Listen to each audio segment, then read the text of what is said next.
might change the color a little bit today.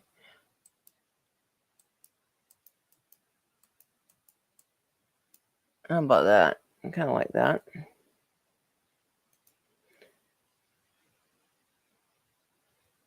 We could play a countdown, but we already started. But let's see if there's anybody in here. I think there is a couple people.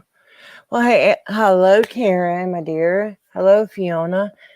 I seen you were in my live the other day, Fiona, and when I'm out in that sun, girl, I cannot see too good. I hope Miss Amanda told you that I didn't mean to not speak to you. Guys, anytime if I don't speak to y'all, it's an accident. Hey, Bonnie. You know what I noticed? Even in yesterday's stream, I missed some people, and that was inside on the computer. Okay, so I've got some things set up. Guys, I really tried to get them set up in advance this time. So let's hope. Hey, John, let's hope it goes good. Okay, now the first video we're going to share is going to be, we're going to start by sharing our disclaimer screen. See if we can find that. Maybe you just have that up there. Hold on, give me a second. There it is. Okay, so we're going to share that. Give me 1 second. Back to StreamYard. Hey, Batman. How you doing, honey? Good to see you. Okay, we're going to share the screen. And the screen we are going to share is going to be...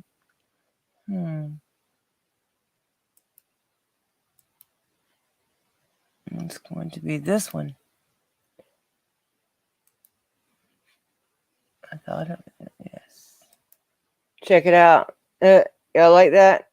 Well, it's got the little icon on it, but I made my copyright disclaimer thing with my own picture background.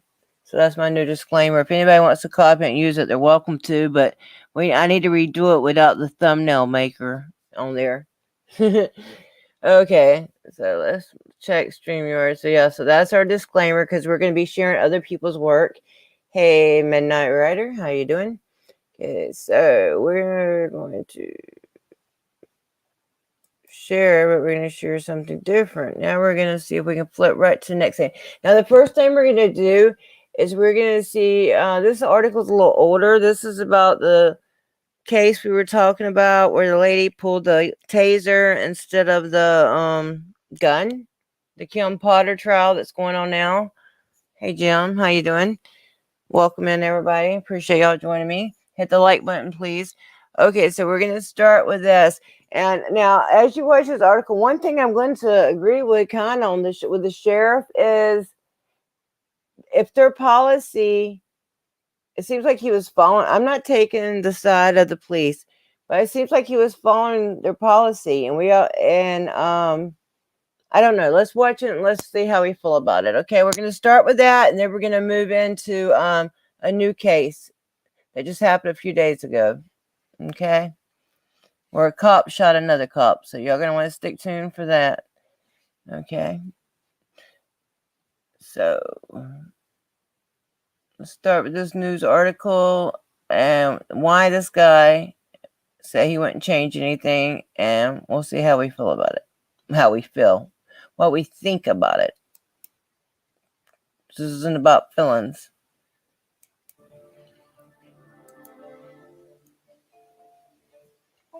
Hold on, give me a second. I'm doing it wrong. Sorry. Give me 1 second, babies. Y'all got to give me a second. Okay.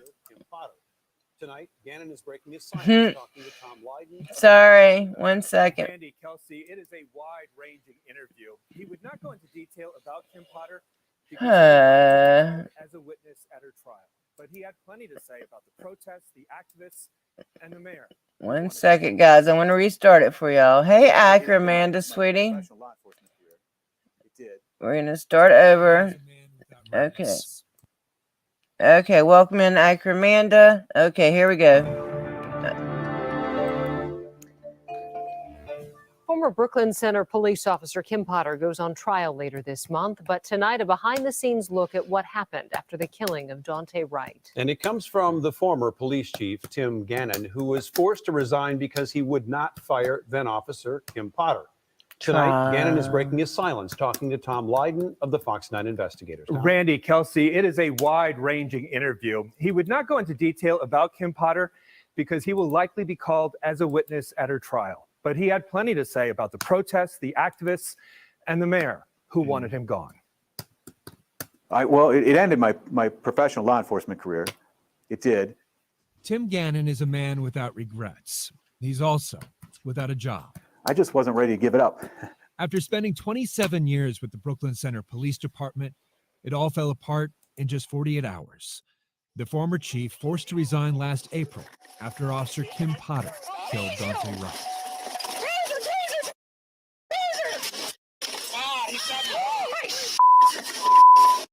I just shot him.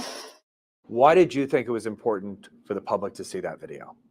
Tom, of all the decisions I made, which I think I totaled them out to be 100 decisions in 2 days, that was probably one of the easiest ones, to release that video. I wanted the community to know that we were going to be honest, transparent, and if it looked bad, it looked bad, but I was going to get it out there to the public because I thought that's what my obligation as a police chief was to do. The chief released the video the very next day, but not soon enough for the crowd that gathered that first night. Initially at the crime scene, then at the police station. The crowd growing with each passing hour. Gannon says he feared another third precinct. Soup cans, pop cans, bricks, all sorts of different things. We had low-level fireworks that were launched at us. It was unbelievable. In almost 30 years of police work, I've never seen anything like that. I've never seen that level of violence and aggression expressed towards police officers in my whole career. I've just never seen that. It was that aggression of the police that really just turned everything up. And Jaylani Hussein was also there and says he tried to broker a peace, but was told the chief was too busy to talk. He says police actually energized the crowd that night by turning the police station into a militarized zone.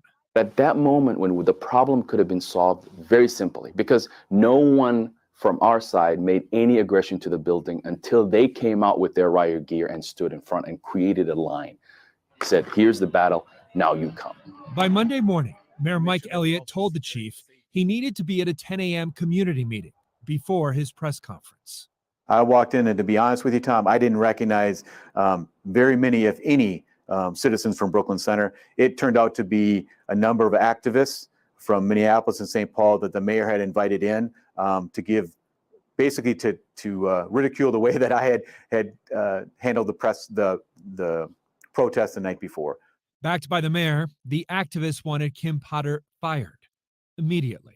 And I said the officers do due process like any other police officer or city employee that we currently employ. There's a process. Nowhere in the policy does it say you can disregard this policy if you have political pressure. It doesn't say that. So I did what I thought any other police chief would do. We asked one question, what happened? Which the whole public and everybody wanted to know. And he said he didn't know what the reason was. Jaylani Hussein was also at that meeting. He says the chief was defensive, couldn't answer the most basic questions, like why had Daunte Wright been stopped to begin with. He is displaying exactly the problem with law enforcement. Accountability and transparency is critical for any institution and organization. What about due process? And due process. For the officer. Absolutely. How Absolutely. do you balance both? Daunte Wright being killed in the manner that he was, and for us to get that video available for the public on the next day was critical. That's transparency. And he did that. Yes. Now, with that information there's enough information for them to make a determination about what decisions that they make about the officer. Meanwhile, the chief had another problem. The BCA was bailing on his 11 a.m. press conference. In talking to Drew Evans, the superintendent, he stated that was because I had elected to show the video so early. And that was against what their recommendation is. Because you decided to show that video of the shooting of Daunte Wright, the BCA said, we're out. We're not going to show up at your press conference. That was the explanation I was given by the superintendent. I love you, hon. After getting off the phone with the BCA, the activists he had met with earlier were now at an employee entrance to the police department. And at that time, I saw my commanders, my senior commanders, all three of them, were holding people back from coming in from the south door. They were there, and they had been escorted over to the police department by the mayor, and the mayor was with them at the time. Reluctantly, the chief granted them access to his press briefing, where he would show the body cam footage. This was an accidental discharge that resulted in the tragic death of Mr. Wright. And while there was tension with the mayor, the chief had the full support of the longtime city manager, Kurt Bogany. This employee will receive due process, and that's really all that I can say today. You have talked about her having due process, although Dante Wright did not get due process in that situation. What it devolved into with having the activists there was it kind of moved into a rally. And that wasn't my intention. My intention was to be able to answer questions and get my message out there. But unfortunately, it wasn't allowed to happen that way. You believe the activists had Mayor Elliott's ear, that they were instructing him what to do. I absolutely believe that. That Monday afternoon, at an emergency council meeting, Mayor Elliott was given emergency powers over the police department. But he still couldn't fire Kim Potter or Chief Gannon. Only the city manager could do that, and Bogany refused. So the council, at the mayor's request, voted 5-1 to fire the city manager after 15 years of service. In a statement, Bogany said, "I lost my job. I still have my integrity." So as the city manager was escorted out of his position, I walked up to the deputy city manager, who was appointed an acting city manager, and I asked him point blank, I said, "Am I still the police chief?" The mayor, who was not addressing at the time, leaned in and said, "You are for now." Monday night, the protesters were back, hundreds more than before. There was now a barrier surrounding the police station and backup officers from around the metro. The commanders on the ground wanted the city to declare it an unlawful assembly. Turn around and go! I believe it was Colonel from the State Patrol that said, "We need to have this declaration because the officers are going to be injured. We need to move in and stop this riot." The mayor could not make a decision. I put that WebEx on mute. I turned to the mayor and I said, "Mayor, we need to have a decision." He looked me in the eye. He got up and he walked out of my office. I took that to mean that he was delegating the authority for me to make that decision. An unlawful assembly was finally declared, and the mobile command moved in, arresting 40 people. By Tuesday morning, the chief got an email from Kim Potter. She was resigning. He then got a call from the interim city manager. And he basically told me in no uncertain terms that there was going to be a leadership change within the police department, and I was no longer going to be the police chief. Gannon was allowed to resign instead and retained benefits from 27 years of service. The days that followed would lead to more protests and 100 more people arrested. Only 9 days later did police start talking de-escalation. The one thing that I think that can be so critical, and it's simple, and it's a value statement, it's de-escalation. Yeah. We all need to relax. Law enforcement, citizens, everyone, we need to relax in this moment to get through this week. But 8 months later, no one can even agree on the lessons we've learned, if any. How do we avoid the vicious cycle between police and protesters? How do we balance free speech and public safety, or transparency with due process? The former chief still believes he did everything by the book, even while others believe that book needs to be rewritten. He could have said that day that this is one of the worst tragedies that have happened in my time, and I'm disappointed that it led to the death of Dante Wright. And I have no answers because I expected this police officer to act much better. I lost my job, but I did it by doing the right things. And I don't want any other police leader to feel that they'd have to do something they don't believe in. That's what I thought I did. And I paid for it with my job, but I wouldn't change anything.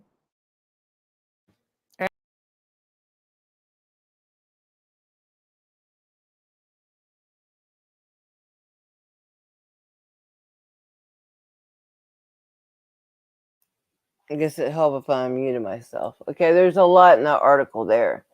A lot. Man, breaking it down is complex to me because I like that he shared the body cam the next day. I don't like his attitude sometimes. I understand, though, if their policy, unfortunately, that's the way these things are. Police have those kind of protections. They can't be fired that easily. That's something that needs to be changed. So, yeah, a lot of thought needs to go into that, and I'd like to hear other people's opinions on it eventually. We're gonna open the panel up. I've already put the link, but I would really like to keep it just me for just 1 second till I show you guys the other things I have planned for you. Now, this one here, this is a new case. This happened, I believe, on the 7th, and this is we should call this one welfare check gone wrong, because that happens so often.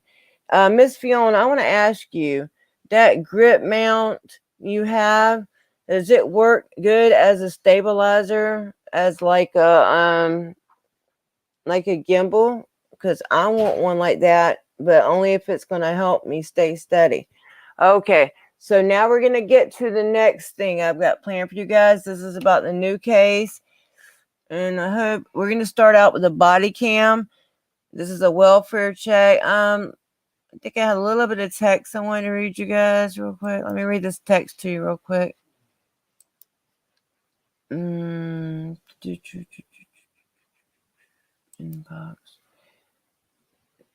To give you a little synopsis.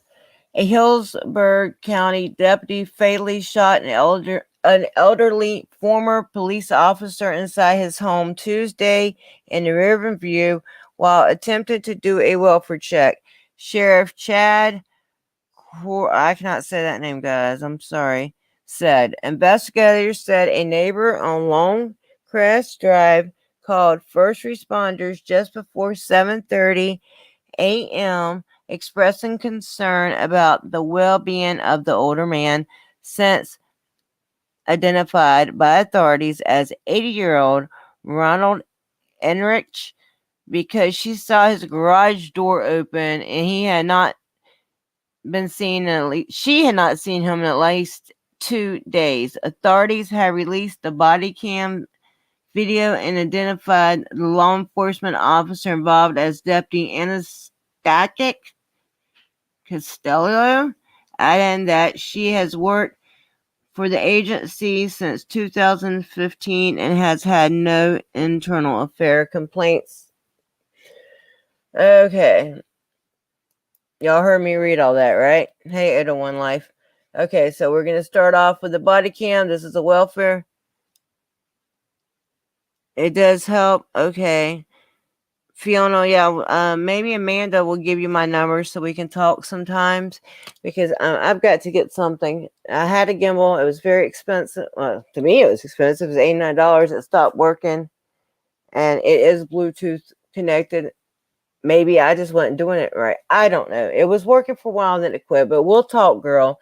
So hopefully, Amanda, please, if you can, or just tell Amanda I said it was okay, Fiona, to give you my number, okay? And Amanda, I don't know when you're planning on doing your thing, but I sent you a text about that. So if you want to respond to me about that, that's fine. Okay. So we're going to start with the body cam. So now y'all got the idea of what happened. I don't think that's the reason. First of all, y'all know I don't like welfare checks. Hey, Gregory. Second of all, just because your neighbor leaves their garage door open for 2 days, I don't really think that's a big concern to be calling welfare checks. Hey, Audit Recon, how you doing? Okay, so we're going to start with the body cam. And that's not what it, I'm sorry. Give me 1 second.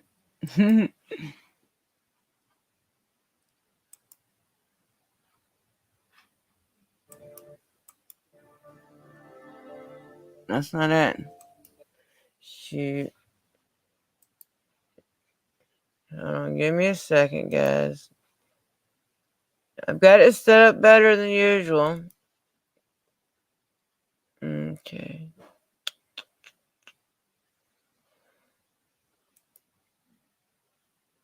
Yeah, this is it. Okay, now I just got to share this with you guys. So let me go back to StreamYard real quick, share the screen. This should be right here. We're going to unmute it. We're going to hit play. And I'm going to shut up. Does he have dogs or anything? I Don't think so?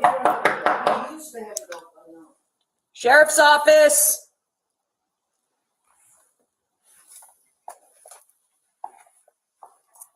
Sheriff's office.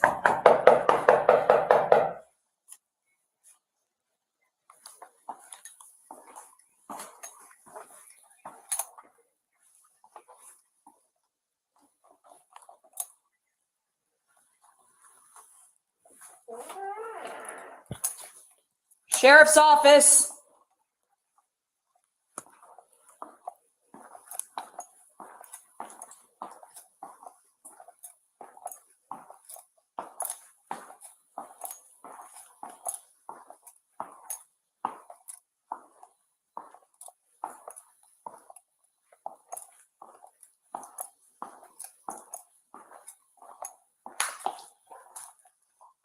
Sheriff's office.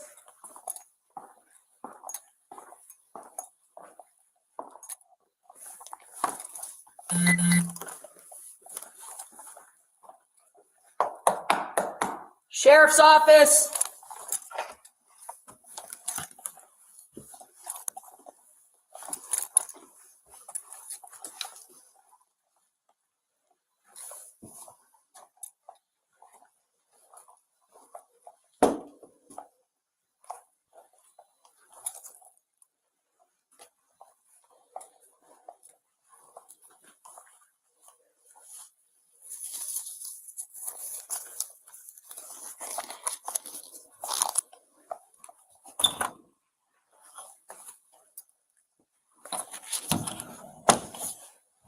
Sheriff's office.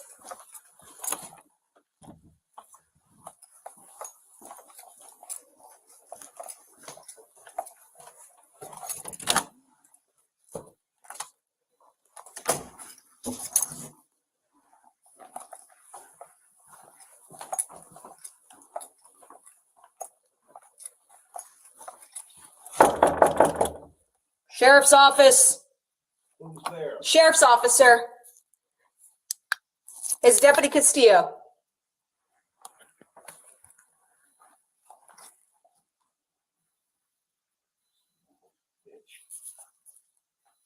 I've got a gun. You better get the hell out of here. Sir, are you okay? Sir, Sheriff's office. It's the sheriff. You put your gun down. 1 second, guys. He says, son of a bitch, I've got a gun. You better get out of here or something to that effect. That's his house. He told her to leave. She should have left before he came out that door, in my personal opinion. Okay, back to the video. It's the sheriff's office, sir. Step up my 94. Okay, I'm staying right here. Put the gun down. 10-4, subject's armed. Hey, put your gun down. Sir, put your gun down. Sheriff's office. I'm announcing myself. He's armed with a gun. You're out of here. Wow. Sir, put the gun down, please. Hey, watch it when you come up the stairs. Sheriff's office. Sir, put the gun down, please. Sir, I just want to make sure you're okay. Please put the gun down. Sir, please put the gun down. Sir. Sir, please put the gun down. Sir, can you please put the gun down? You're not in trouble. We just want to make sure you're okay.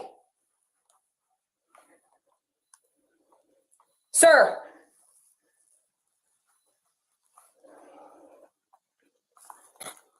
Sir, put the gun down, please.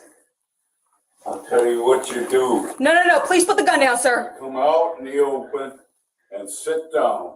Sir, put the gun down, please. Sit down or I'll blow you right out of Sir, I don't want to do this. Please put the gun down. Sir, put the gun down, please. Hey, step it up. He's on the stairs with the gun.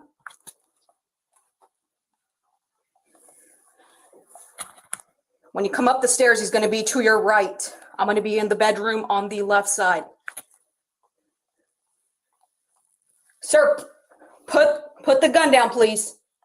Listen, sir, I just want to make sure you're okay. That is all. Your neighbor was concerned about you. Well, we're gonna find out. That's it, sir. Nobody's in trouble, okay? Listen, nobody's in trouble.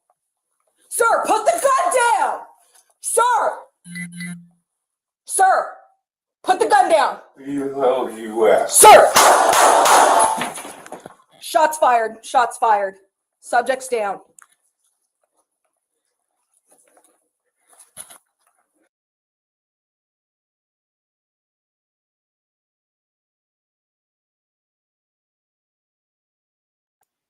Jeez. So that's a well from where? 8 from that candle factory, 13. What the fuck is that? 17. I guess that was the next video on Facebook. Yes. Okay, so that was the body cam, right? Yeah. Okay, yeah. So that freaked me out there. Okay, so welfare checks. I say it a million times. Please do not send the police if you're concerned about somebody. Try to find their family. First of all, what we all need to do is set up. I don't think so, Audit Recon. I really think he wanted to get the fuck up out of his house. He's 88 years old. Hey, ex-big.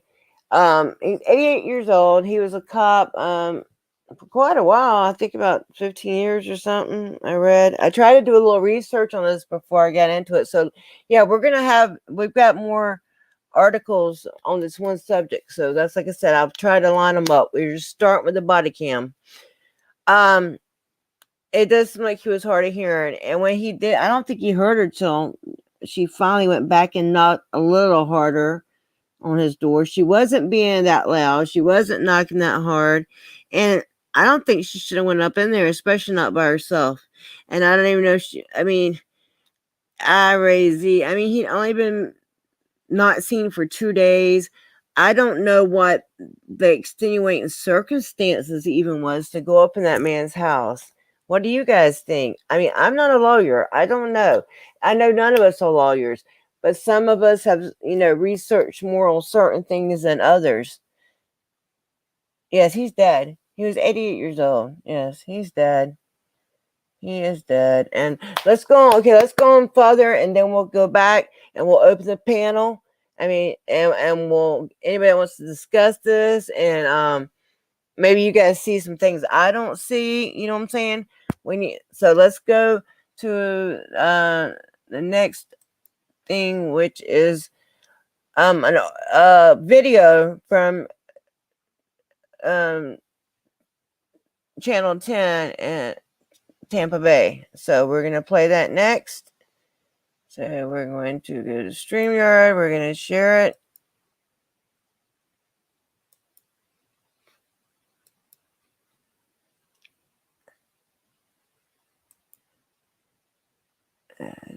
This one. Okay, so this is again. It's going to start off with more like body cam, and then the last one will be an article. And if anybody reads good and wants to come up and read the article, let me know, because I hate to read out loud, and y'all know I get tongue twisted. So if anybody wants to volunteer for that, write article in there. And when we get to it, you can read the article for us. Okay, here goes this little thing.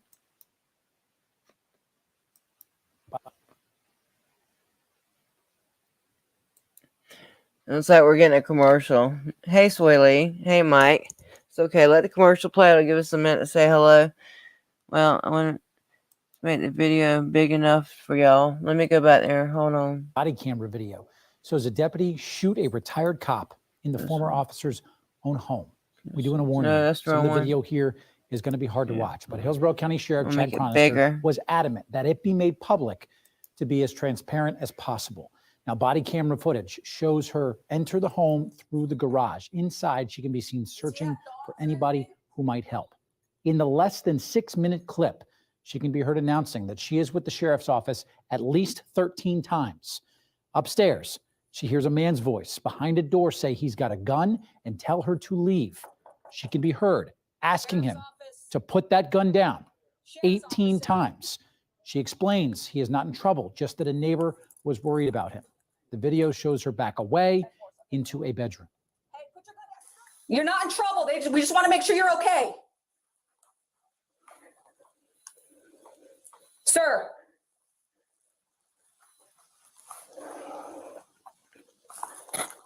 Sir, put the gun down, please. Put the gun down. Sir. Now, the deputy called for backup, but the video shows the man advance into the room that the deputy is standing in. He says, quote, "Where the hell are you at?" Before the deputy, as you heard there, fired 3 shots. That man died. Now, the deputy is now on paid administrative leave, which is protocol in these types of situations. The Florida Department of Law Enforcement is leading the investigation. 10 TV's Malik Rankin has spent all day in the neighborhood where detectives are talking to Malik. Good evening. This street has been blocked off all day, including 2 residents here in this area. And it was actually a neighbor who called 911 just before 7:30 this morning. That neighbor worried because Ronald Ehrich's garage door was open and he hadn't been seen in at least 2 days. People who live nearby aren't surprised someone spoke up. They tell me this is the kind of place where people look out for one another. Well, for starters, I never would have thought anything like this would happen here. Overall, it's a calm neighborhood, quiet, just an everyday neighborhood. This is tragic. This is tragic for the deputy sheriff, tragic for the Hillsborough County Sheriff's Office, tragic for this elderly man and his family. No other way to put it. So far about the man who died. Ronald Ehrich was a former Tampa police officer. He served from 1955 to 1978, retiring as a sergeant. He later worked at a security office as a now defunct bank. He was a father, and I spoke briefly with one of his children today. Understandably, the family is grieving and asking for privacy. The sheriff's deputy has been identified as Anastacia Castillo. She's worked with the Hillsborough County Sheriff's Office since 2015, and we're told she has never been involved with a single incident with internal affairs.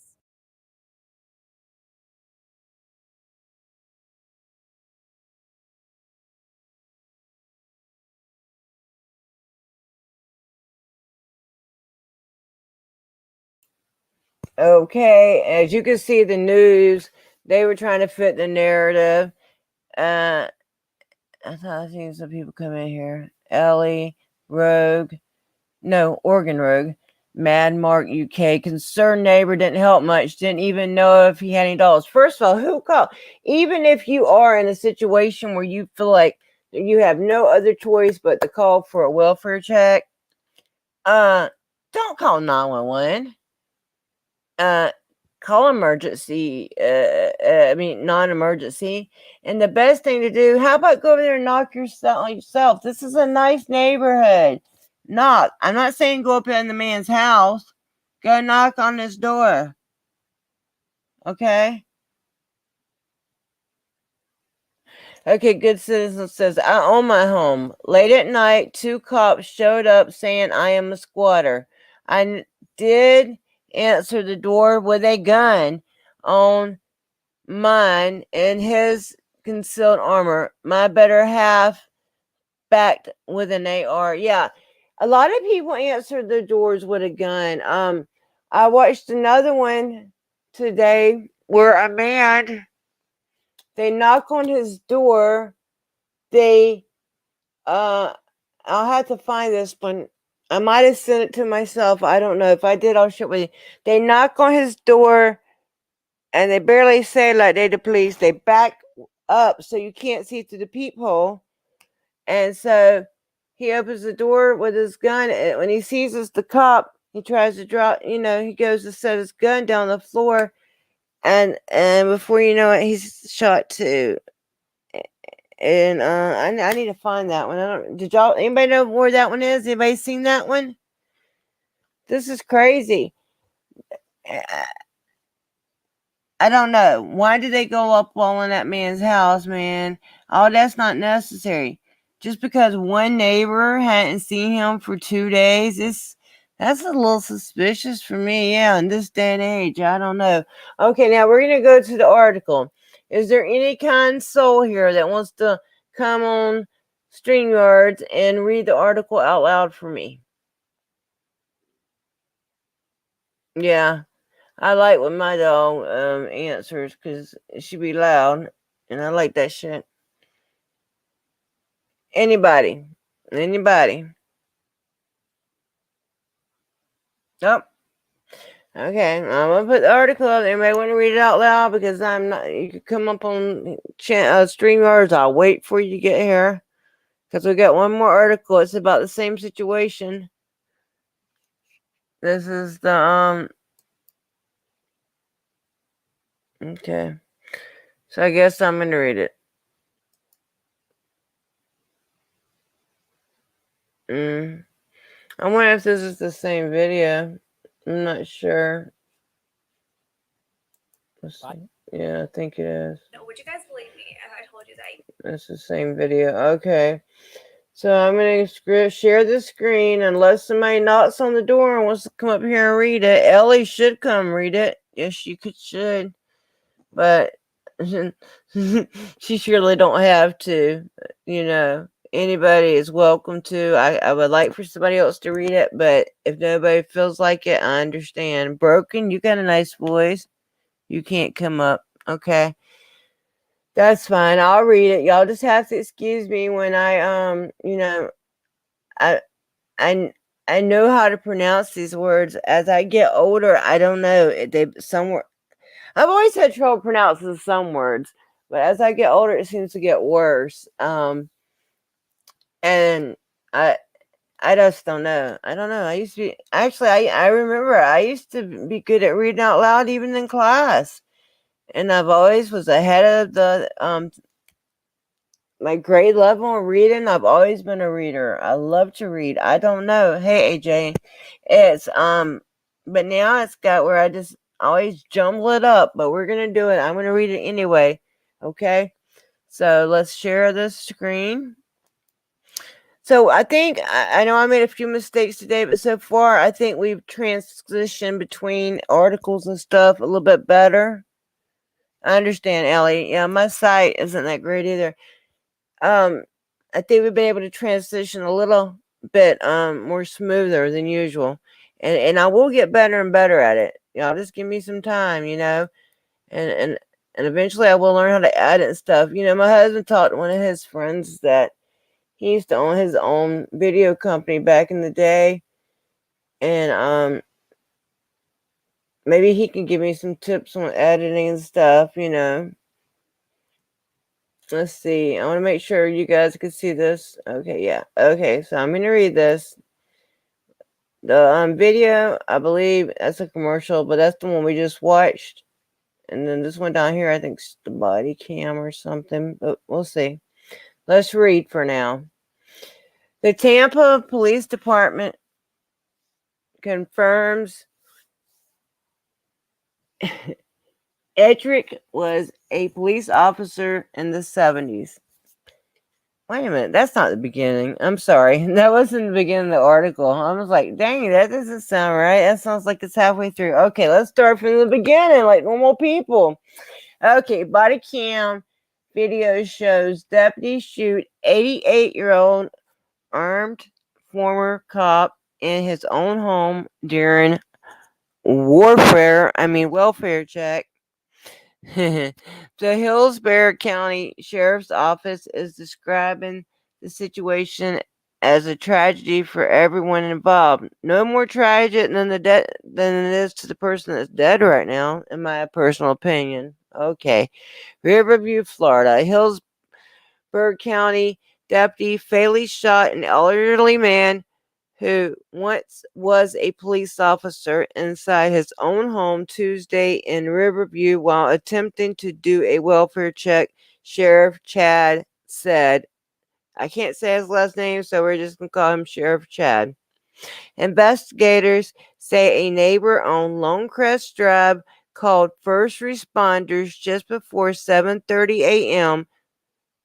expressing concern about the well-being of the older man, since identified by authorities as 88-year-old Ronald Ehrich, because she saw his garage door open and had not seen him at least 2 days. And that's exactly how they wrote it, at least 2 days. And so at 7:30 in the morning, she didn't give him time to get up there and get his paper or nothing.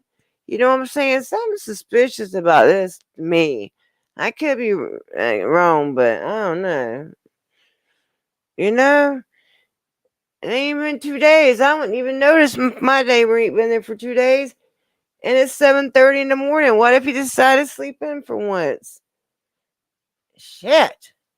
I'm sorry, guys. Back to the article. Okay, and then why did she call 911? So here comes our deputy. Gun ho, because she's calling 911 now. So a deputy arrived within minutes, met with the neighbor, and put on latex gloves. Now listen to this. Why?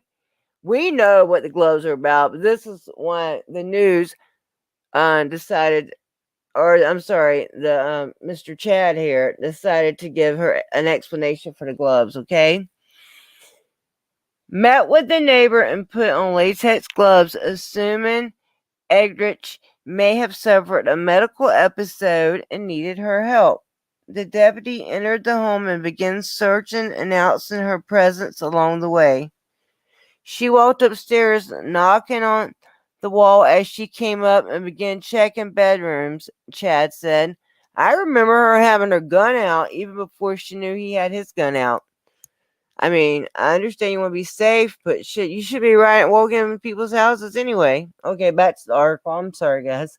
While upstairs, Chad said the deputy heard a gentleman's voice indicating he was home and armed with a firearm. Investigators say the deputy told Ehrich she was there to help and try to de-escalate the situation. Ehrich then opened a door and could be seen armed with a handgun, authorities said. At that point, investigators said the deputy began to retreat while continuing to announce who she was. According to Chad, the body camera footage shows she used her flashlight to try to make it abundantly clear she was a deputy in uniform. Chad said she told Ehrich he was not in any trouble, but he continued to advance toward her and eventually cornered her in a bedroom where she had no escape. Wow. Sir, drop that gun. Chad said that deputy told Ehrich while she held her service weapon. I don't want to do this, the deputy can be heard saying on video. The sheriff said Ehrich advanced towards her and she sought him. There is no other way to describe this other than tragic, Chad said. This deputy went to save a life. Expected to find someone experiencing a medical emergency. Okay, well, you didn't find that. You found a man that told you to leave. Why didn't you leave? I'm sorry. That's me putting my input. She made every attempt to de-escalate the situation before being forced to fire her weapon for her own safety. In response to questions surrounding Enrich's hearing abilities, the sheriff's office said it is unable to disclose information about the man's medical history. I am unable to comment on his history due to HIPAA. A spokesman, a Hillsborough County Sheriff's Office spokesman said in a statement, it's normal for our deputies to clearly and repeatedly announce themselves to make sure their presence as law enforcement is known. The Tampa Police Department confirms that Ehrich, I'm sorry guys, I cannot pronounce that name, was a police officer in the 1970s. Years later, he served as a security officer in a now defunct bank. Authorities identified the law enforcement officer as Deputy Anastacia Castillo, adding that she worked with the agency since 2015 and had no internal affairs histories. She was placed on a paid administration leave, which is protocol in these situations. The Florida Department of Law Enforcement was dispatched and will lead the independent investigation into the matter in accordance with Hillsborough County Sheriff's Office's policy.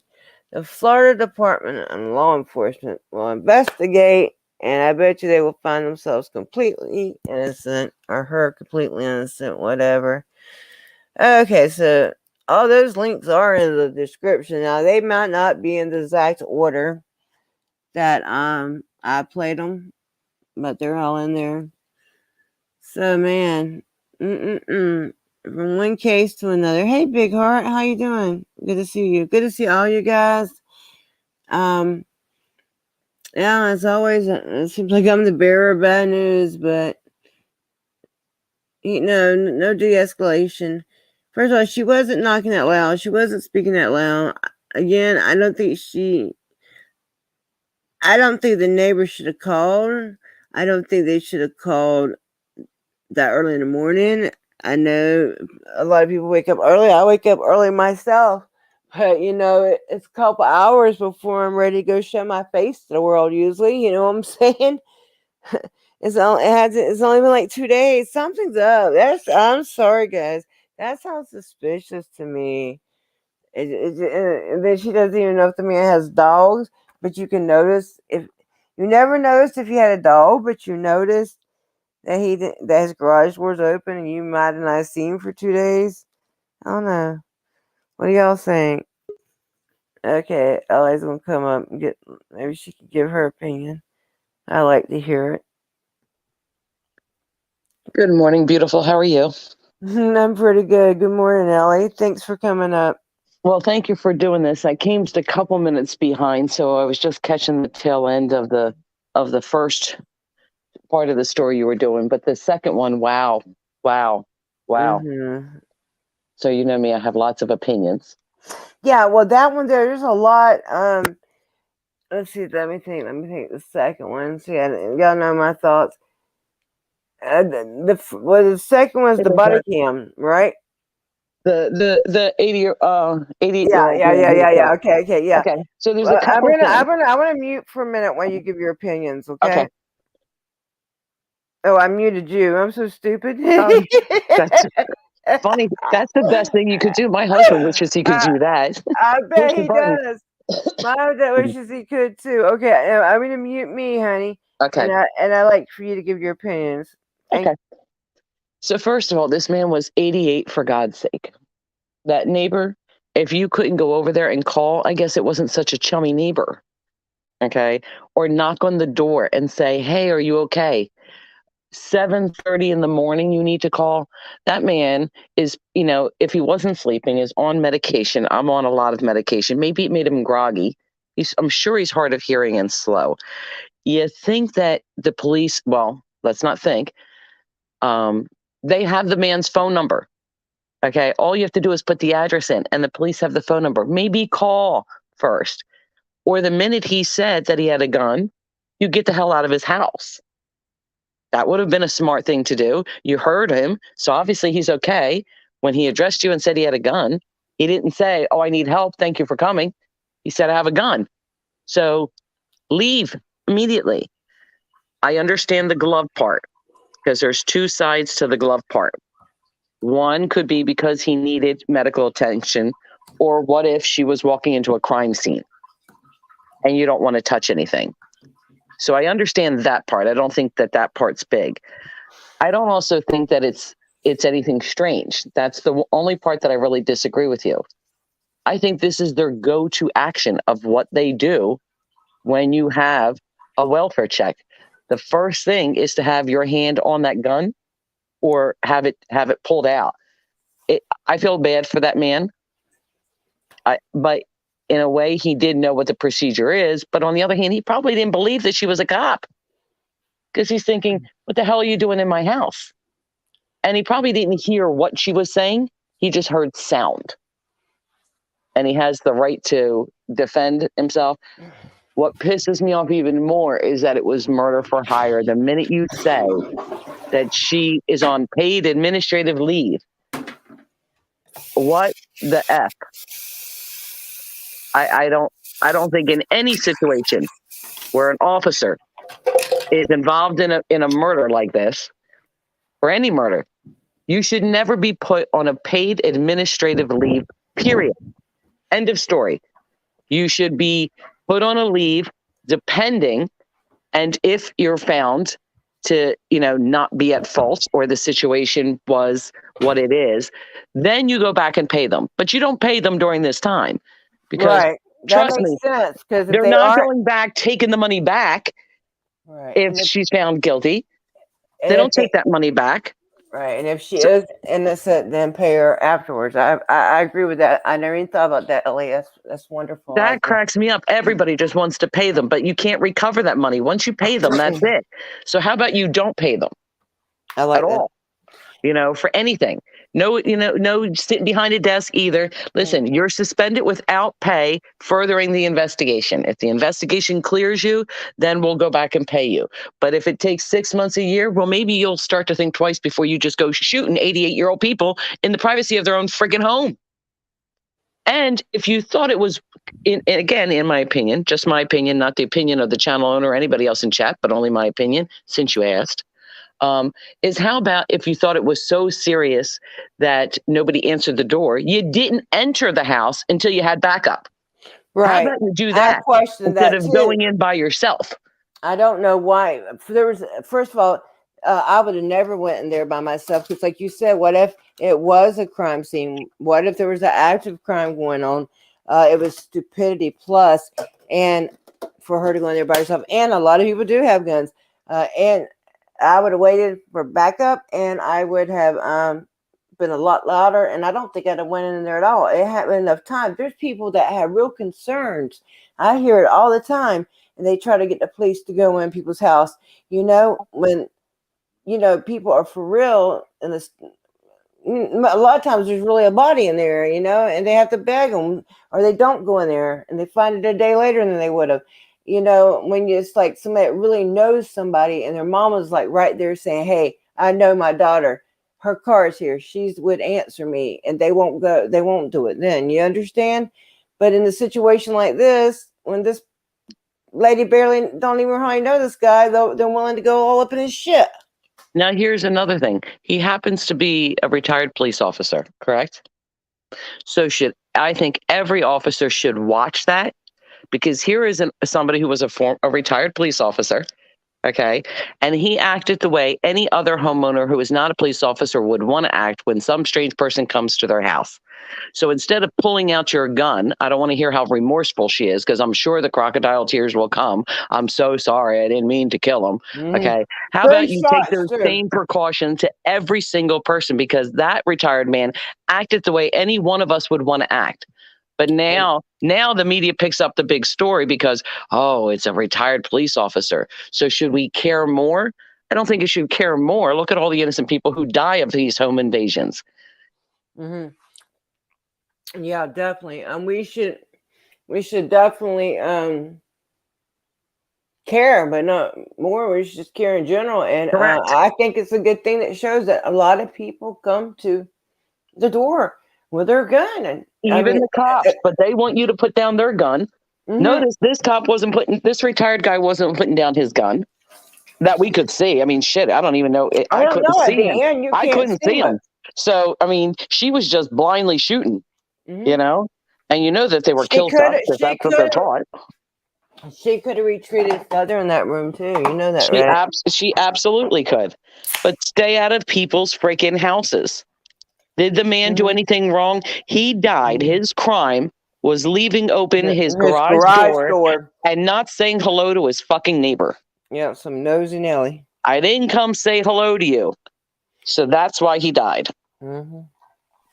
People, I advise you to have a list of local friends or family that you trust, and y'all all have each other's names, phone numbers, addresses. And if you don't show up for a couple days. They'll try to call you, and if they can't get a hold of you, then they'll go by and knock. Because I don't like people showing up at my house while calling. But And in a just because you didn't situation like see him doesn't mean don't he mean didn't come out. shit. Yeah, don't mean shit. Why don't you check the mailbox? Was there any mail in there? Are the newspapers piling Thank up? you. It's So just, there's not really an alarm for concern. Oh, listen, he's got 15 newspapers. and Okay. she called 911, man. Not non-emergency, 911. It's just a little suspicious to me, man. And is the question, okay, let me put my gloves on and then go break into the guy's house. How about you say, okay, do you have his phone number, ma'am? Have you tried to call him? Right. Okay. Well, can I have his phone number? Let me call dispatch. Yes. Could you get me a phone number for this? Blah, blah, blah, address, whatever the address was. Why don't you give him a call? Because maybe he can hear that, but not hear the knock on the door because he's probably close to a phone. Exactly. Hell, I don't even know if she knocks on the door. I mean, because the video starts, one of them starts with her just entering to a unlocked door in the garage. Did she even knock with that one? If she did, I can't remember. You know what I'm saying? And if she even showed it, But I know it starts. The one of them starts with her in the garage. And I would have liked to see the body cam from the minute she arrived at the scene. I know, See, me change the too. narrative. Let me hear the neighbor's interview. Let me see how critical it was. And was it really 2 days, or was it? I haven't seen him since yesterday morning. So, or I mean, I saw him on Thursday night, but I didn't see him yesterday morning when I usually leave for work. And here it is 7:30. So really, it's 24 hours, not 2 days that he's been missing. And he's not missing. Is his car there? I'm sure the man's fine. Drawing your gun at any point was never the answer for this. Never. But the minute he said that he had a gun, even then at the last minute, you should have said, okay, this is the sheriff. I'm going to be outside. Yes. If you can come out and, we'll call you or whatever and get the hell out of the man's house. Yeah, as soon as he said I had a gun, I just said, okay, well, the sheriff's officer, we're just doing a quick welfare check. Make sure you're okay. I'll be leaving now. And I had to get the hell up out of there quickly. Yeah, because it's none of your business. Yeah, it's over with then. You're inside that man's castle. And at that point, you realize he's A-okay and he don't want you there. But instead, at that point, it's like, well. And he was in his bedroom, right? Yes, ma'am, he was. And she went and knocked on it once. She tapped on it. He didn't answer. She tried to turn it, I do believe, and she realized it was locked, I think. Again, another sign that he was probably in there. Why didn't she knock again then? Harder or something? Because it was the only door that seemed to be locked. And it was upstairs. I mean, probably the master bedroom. She's lucky he didn't shoot through the door. Yeah, she is. She goes back to the door after she goes and searches the other rooms. And then, knocks a little harder and he says, who are you? Or something. She says, I'm police, such and such. And basically he's like, I have a gun. No, he said something like, oh shit, or something like that. And then he was like, I have a gun, get out of here. And then, so yeah, and I've got the links. They should already be in the description. Hopefully, I try to post them ahead of time. I'm trying to get better at having this stuff ready to go. But this one, I did try to do a little research. Even though I like to share information quickly, but that makes the work suffer. I mean the presentation of it. So, but I did try to get a few. That's why I got a few articles together. You know what I'm saying? And I try to line them up so I'd be more prepared than usual. I'm trying to get better at this, guys. And And with regards to that, you did a great job. Thank you. It turned out better than a lot of them. You did a great job. I'm gonna try to, like I always say, police need to slow down. Sometimes I need to slow down. And one reason I move so fast sometimes is because some of the information that I'm trying to get to you guys is time sensitive, If it's something that can wait, then I can take more time and work on it. But sometimes sometimes I'm just trying to get shit out there to y'all quickly, Well, no, I think you did a great job. Now, I'm sure she's going to claim officer safety, but, officer safety would have been stay out of somebody's house. Right. If she had time to get out there, once she heard his voice and said that, that man was okay. If he says he's got a gun, he's ready to defend himself. Say, okay, sir, I'm leaving then, and get out of there. I'm not saying turn your back to him. Back down them stairs and get the fuck up out of there. He's okay. And if you're sleeping or he's on medication and he's just waking up because it's there, listen, there are times where, my medication most of the time can knock me out for different periods of time. And all of a sudden, I wake up and my husband's been home for an hour and a half. I didn't hear him come in. Or what about when you take You know what I mean? and what about if sometimes you ever took a sleeping pill and then somebody wake you up and before you've had enough sleep? Yeah. Yeah, and it's like you're intoxicated. I've had that happen before. I don't take sleeping pills now, but I used to take Ambien years ago, and those ones are dangerous anyway. But if somebody would wake me up in the middle of my sleep, it would be, I'd act weird, if I was going to take one of those, I needed to be somewhere where I knew I was going to get a full night's sleep, And who knows, that man can, that's a grocery list I wrote for you the other day. Yeah, MX Big said she might be suicidal now. Can someone please give the policewoman a welfare check? Yeah, absolutely. Yeah. But she's in the comfort of her own home, her very own home. She's not in jail, I'm sure. No bond for her. She's a free woman getting paid while she sits at home.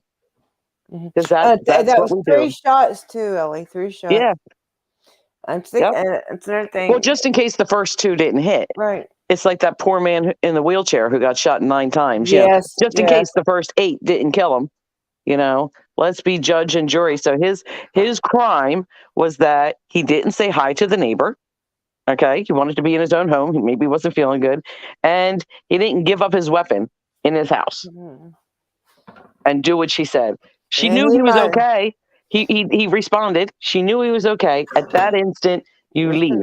When somebody responds and on top of that, tell you to get out and that they are armed, man, they are A-okay. They are 100% in their right mind. That sounds like some of the most sensible shit I ever heard.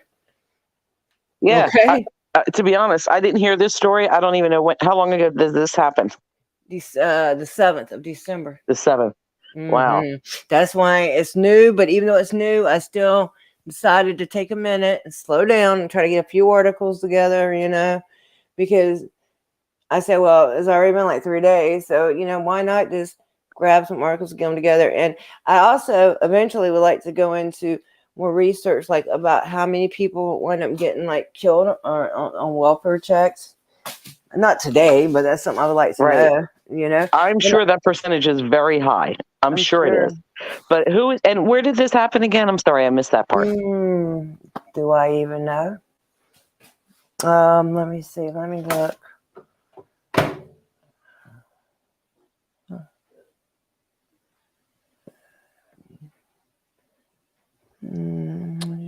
Because I don't remember hearing that. Not that matters.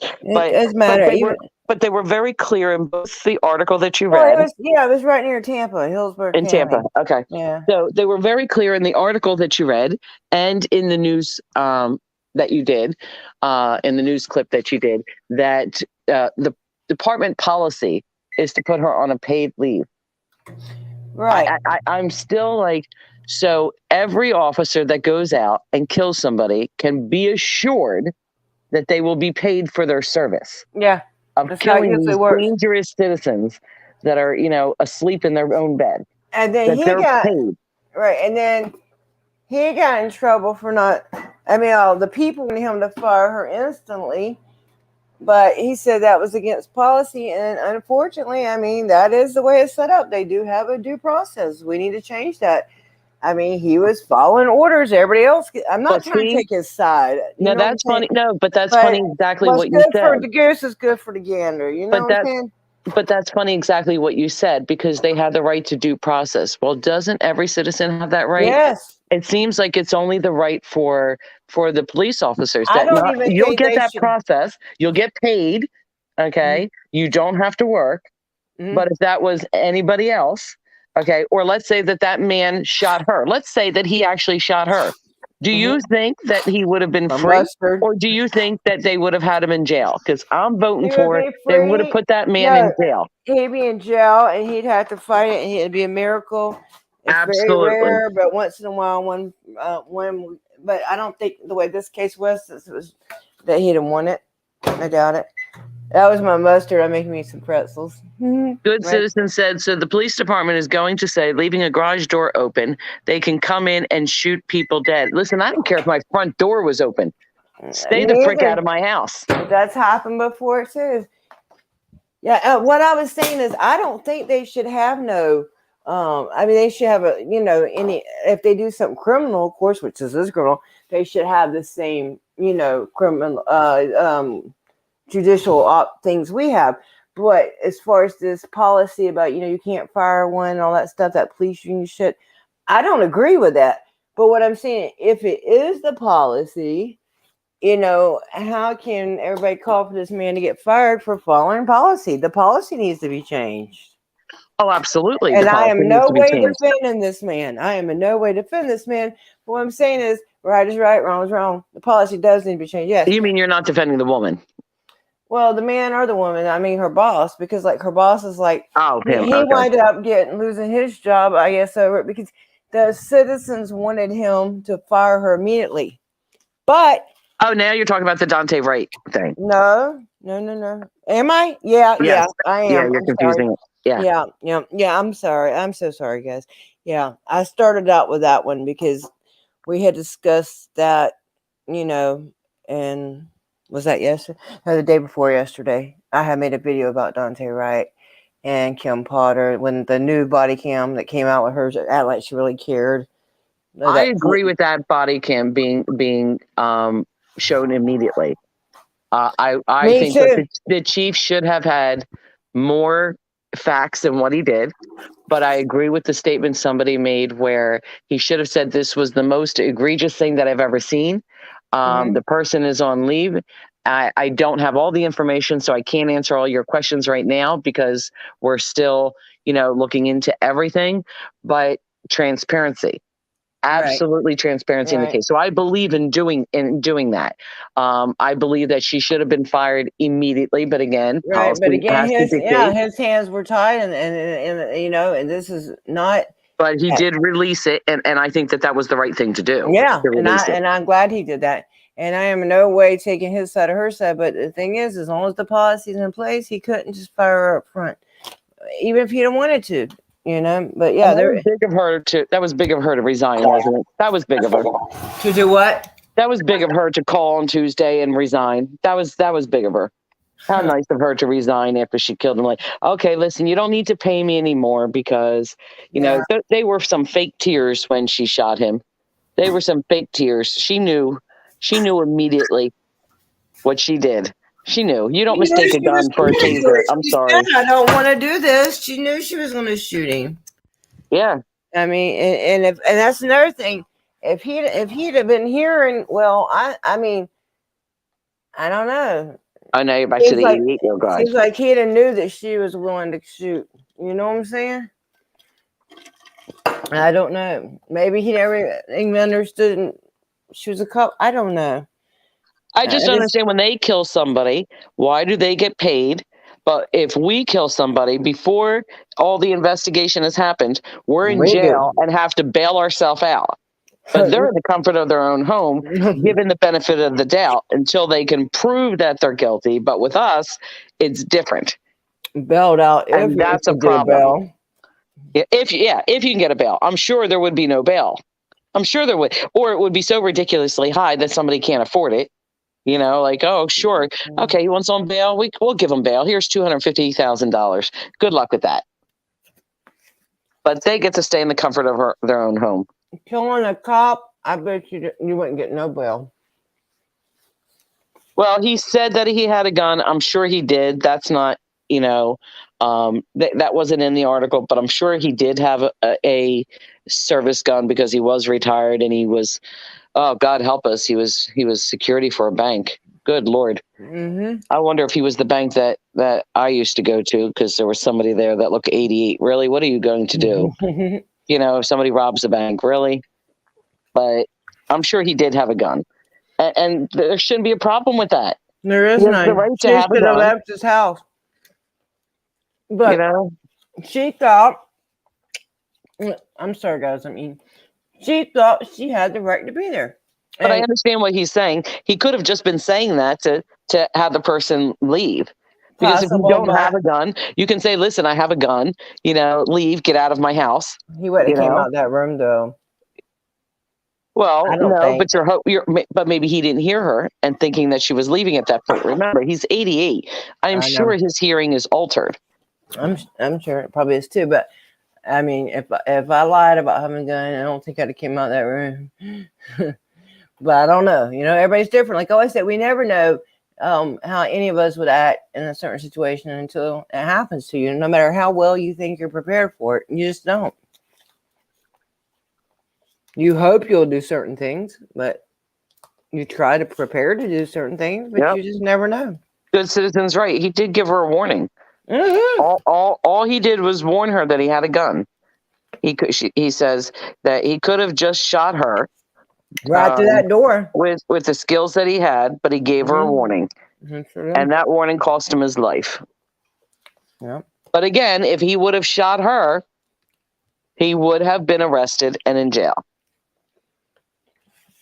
I mean, this woman's going through his house, but he doesn't know what's going on. I'm sure he's dazed and confused. He's hearing mumbled tunnel stuff. At 88, your hearing can't be good. Whether he has his hearing aid in, turned up all the way, whether he's on medication, it's 7:30. I'm not awake at 7:30, okay, because I have a hard time sleeping in the middle of the night. So at 7:30, I wouldn't know what was going on. I'm like comatose. Yeah, another thing is, obviously, if he'd have heard the first time, like I said, you might not have seen all of it, where she had already knocked on that door, and then she went back to that bedroom. She wound up in at the other end of the hall. And he's probably thinking when she said my neighbors called, when she told him that, well, your neighbor called, he's thinking, she's got my number. She would have come over here. She wouldn't have called you. Right. So it could, for all he knows, it could be a burglar just saying, hey, we're the cops. Yeah. Yeah. Mm-hmm. He doesn't know whether she's telling the truth or not. He can't see what's on the other side of that door. It's crazy. It is some crazy shit. This is one crazy story. Yeah. Did you see but it happens too far, too many, too far. There's so much that, like, when the Kim Potter case came up today, I wasn't even sure. It took me a second to realize that's the one where she yelled taser, taser, taser when I got the new body footage the other day. Yeah. Because they released it because of the trial, But it is going on still, And she's only charged with manslaughter. Yeah, she said he wasn't in trouble, but he sure was because he died. That's what they always say. Well, it even hurt you, just like the one I showed yesterday. After all, I don't know if you were here there in LA, but if not, the link, you might want to go back and watch it out tomorrow. The video will be in yesterday's live stream link. It's a Facebook video. It's about 30 minutes long, but it's worth watching. There's some crazy acting cops, man. And then they had this one. First of all, the one that was first there was nuts enough, but they had this little young one come up there, man. She was buck wild. Yeah, like she was, on the streets, ready to throw down in the neighborhood fight. I've never seen nothing like it quite. I mean, I've seen some shit. I'm not saying it's the worst shit I've ever seen, but some crazy shit. Again, on their own property. Because this is getting so much of attention, I believe that she will be relieved. I would hope that she would be relieved from service. But how many people in chat, and I can't tell how many people when I'm up in StreamYards. We got 9 people. How many people think that this female officer, not the Kim Potter, this one that killed the 88-year-old guy, will ever spend a day in jail? Because I don't think she's ever going to spend a day in jail. No, and they're already trying to spin it. Even the news channel is trying to spin it in her favor. You could tell that. I'm sure. Oh, exactly. Well, when you say, she knocked 13 times, she said this 18 times. I mean, you're making the case for her because that's what you want everybody to hear. Yep. But to me, I'm looking at the evidence of what happened. Get the hell out of this man's house. I don't I think don't she'll think get a she should have single ever day in entered, jail. to be honest. I doubt Yes, she she would. should never have entered. I don't They see a have a reason. phone call. Call. The Not neighbor could have card called. her. There's a lot of things Or they could have why don't done. you wait till 10 o'clock? Right. If there'd have been somebody in there, I mean, I've seen case after case where people, I talk to my mama every day. Okay. And if I disappear for a certain amount of time, my mama's going to, and if she was to call my husband too, and neither one of us answer me, she's going to know something's for real up. You know what I'm saying? And I've seen mothers and sisters and kids in that kind of situation, and they'd be begging the police to go in, and they won't do it. And it has been a couple days already, and they know it's wrong, and they know the parent ain't showed up to work, and they won't go in there. And then you get a situation like this, and this lady's the one to go up there, and it's crazy. Yeah, you're going through this man's house. Sure, no problem. She knew how old he was. I am sure the neighbor said how old he was. So when you tell me an 88-year-old man, and again, it's not in every case, but in the majority of cases, you have to say when you hear the word an 88-year-old person, regardless of male or female, you already know they're frail. You already know that their eyesight's probably not good. Their hearing's not good. They're on medications. They probably need something to assist them with walking, whether it be, a cane, a walker, or a mobilized wheelchair, something that that man is not going to be an equivalent threat in any way, shape, or form than she is. Yep. Hey, Tori, how you doing? Yeah, it's ridiculous, and like there's so. Oh, I just lost you. There's so there many. you go. Yeah, I have muted for a minute. There's so many of them, and we it's hard to even keep them apart. So, I mean, the one I played yesterday, I don't think you were here, but do go back and look at it. They come in, they never even get to the original call by the time the whole video's over, man. They did something like I seen in one of Justin Pullian's videos. Justin Pullian one day was caught watching in Texas, and he hears the EMT call come in, and the dispatchers decide to run that address to see if there's any warrants there.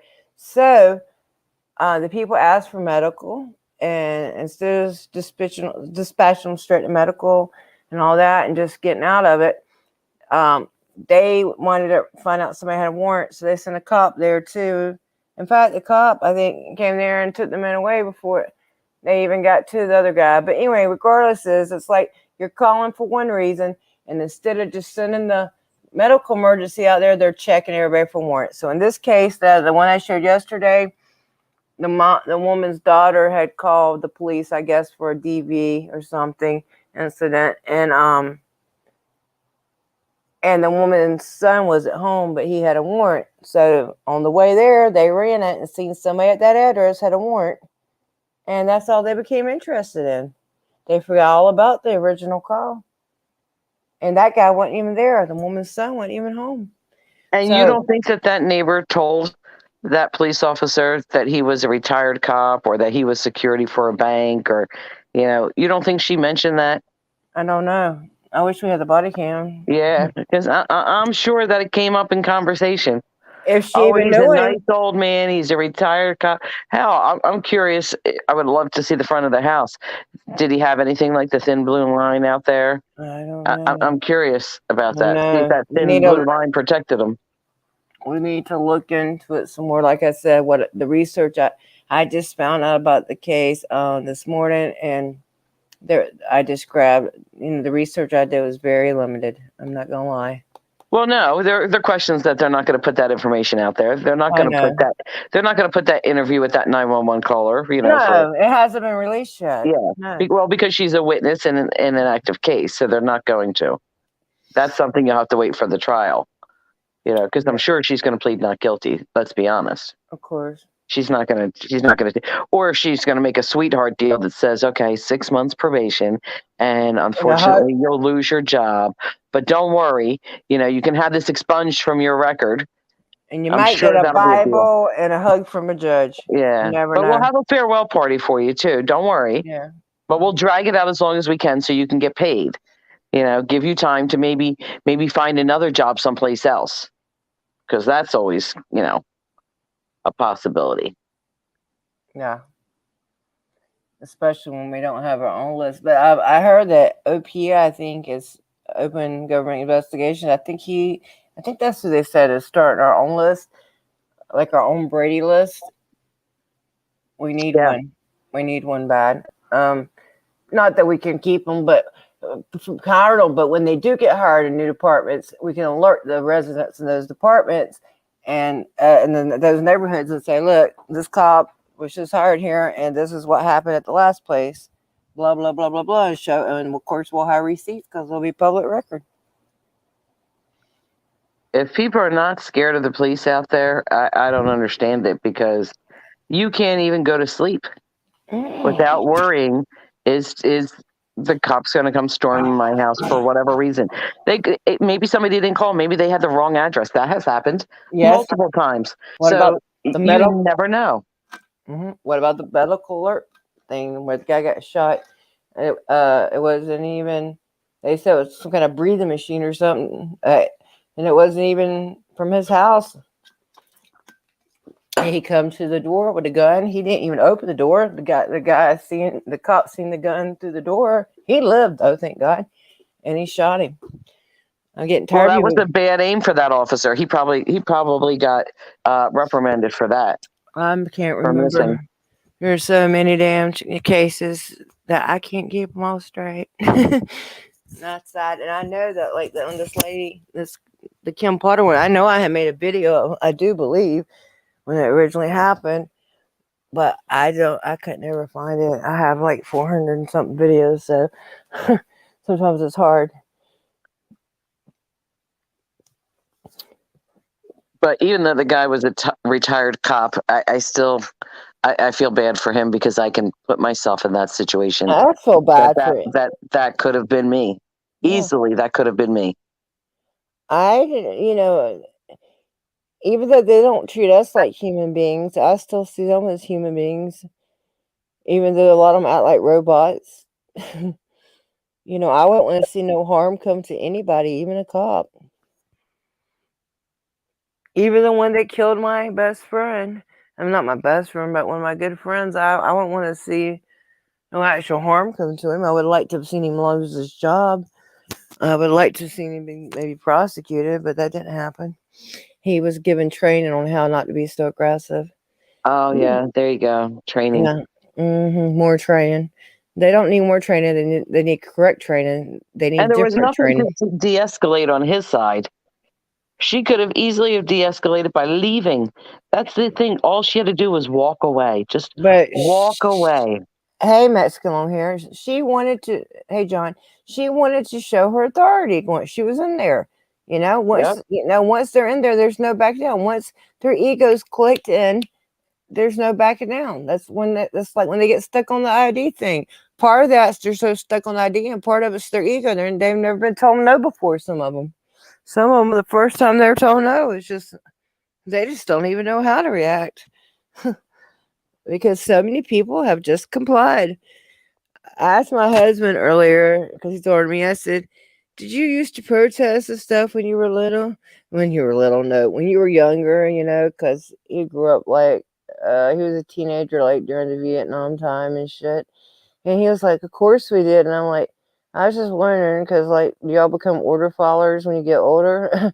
That's, I'm not saying he's an order follower, but he doesn't see things the same way I do. And that's okay. Everybody has the right to their own opinion. I guess I was kind of talking shit to him. But, damn. Once that spark's lit in you, I don't see how you ever let it go. I couldn't. I don't think I can. I don't know. Sometimes I wonder if everything I do is for naught. But then every time I think about, that it is, something happens that makes me think, no, Amy, you're doing the right thing.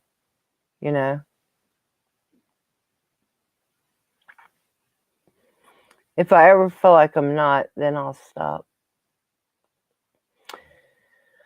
Excuse me, guys. So, let's see. Broken was in here earlier yesterday. He was trying to show me a video. Anybody else got a video they want me to play or anything? Well, we got some people here. We got 10 people here. Yesterday we had 20 something, but I didn't have nothing lined up. Let me grab you there, Ellie. Hold on 1 second. I'm gonna grab my phone and stuff. See if I got anything else that I might could share real quick. I'll be right back. Okay. Hey, MLH, how are you? You can talk, honey. Okay. Hey. How are you, MLH? That's the Supreme Court rules that police can lie, so they believe anything they say anytime. Well, absolutely. I think their lies are prepared in advance. They're encouraged to lie, but then get up on the stand and then we're supposed to believe what they say when they practice at lying so much. They believe their own fairy tales. Because if you say a lie long enough to yourself, eventually you're going to believe it. It'll become your reality. It's a shame.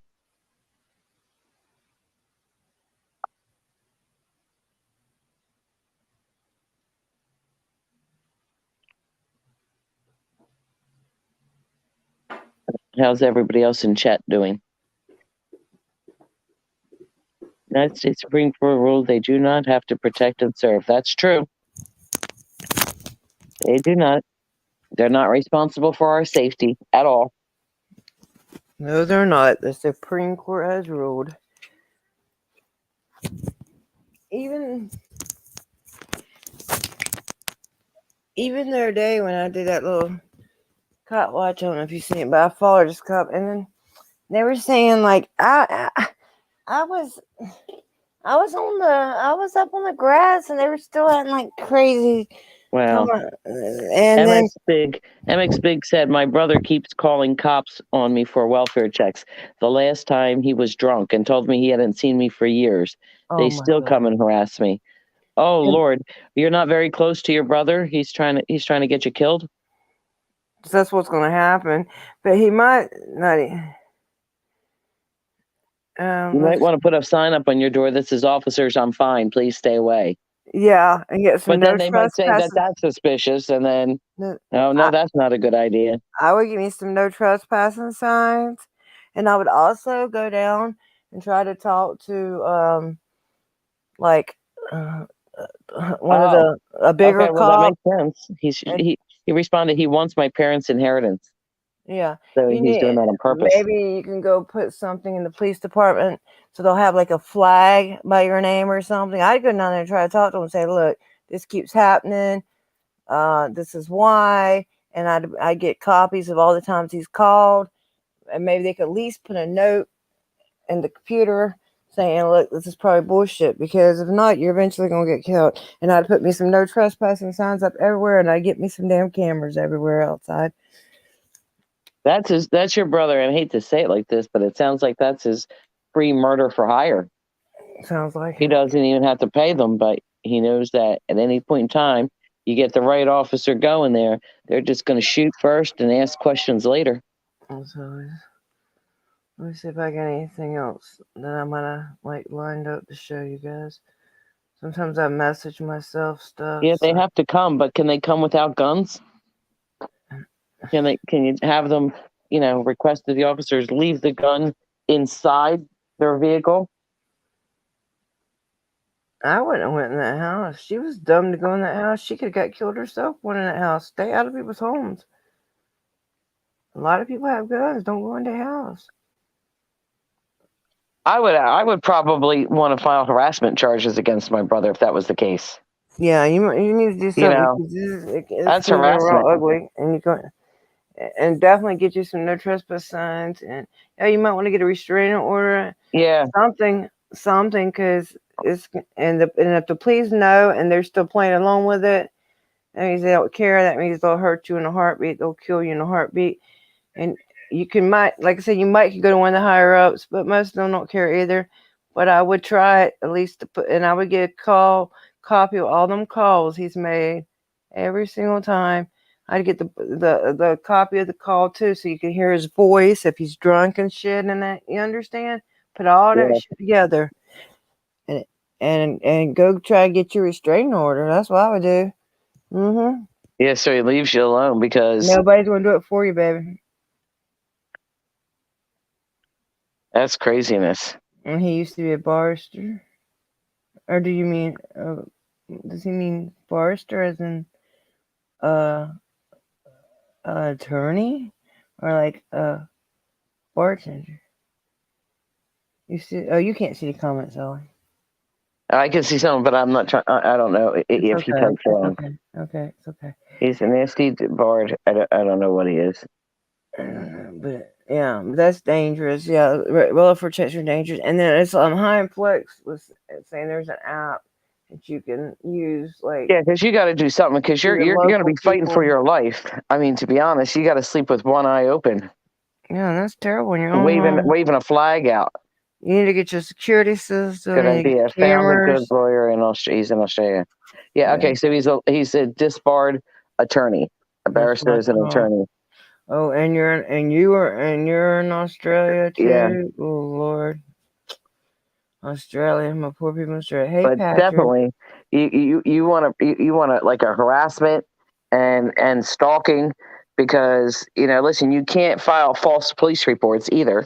He knowingly is doing that by when you knowingly know that there's nothing wrong with somebody, but you're sending out that urgent message anyway. It's a misuse of 911.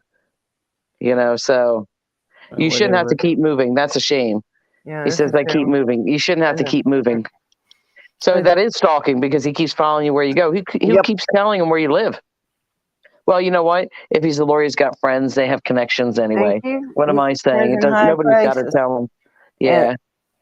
And we're dealing with a year, and so our friend in here, he can't even have a gun because he's an AU. He probably have a shotgun, maybe. I don't know. Depending on where he lives, I'm not sure. That's when we can't ever let him have ours. You see how they have, y'all seen where I covered how they have the Howard Springs and all those damn detention camps for people that don't even have COVID to go out like they, they've been making them quarantine there for 14 days, and then 3 of them left because they didn't want to be there, so they arrested them when they finally caught them. But when they were looking for them, they were looking in the boots of other people, everybody's car that were down the street. So just going all in people's cars and shit.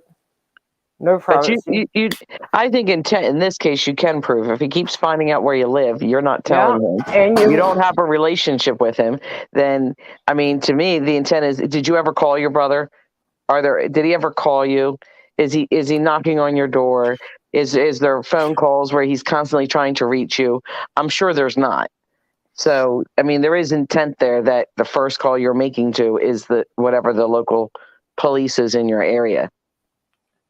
Yeah, try to gather up everything you can. And I don't know, I'm sure you can get the records because even in your country, they pertain to you.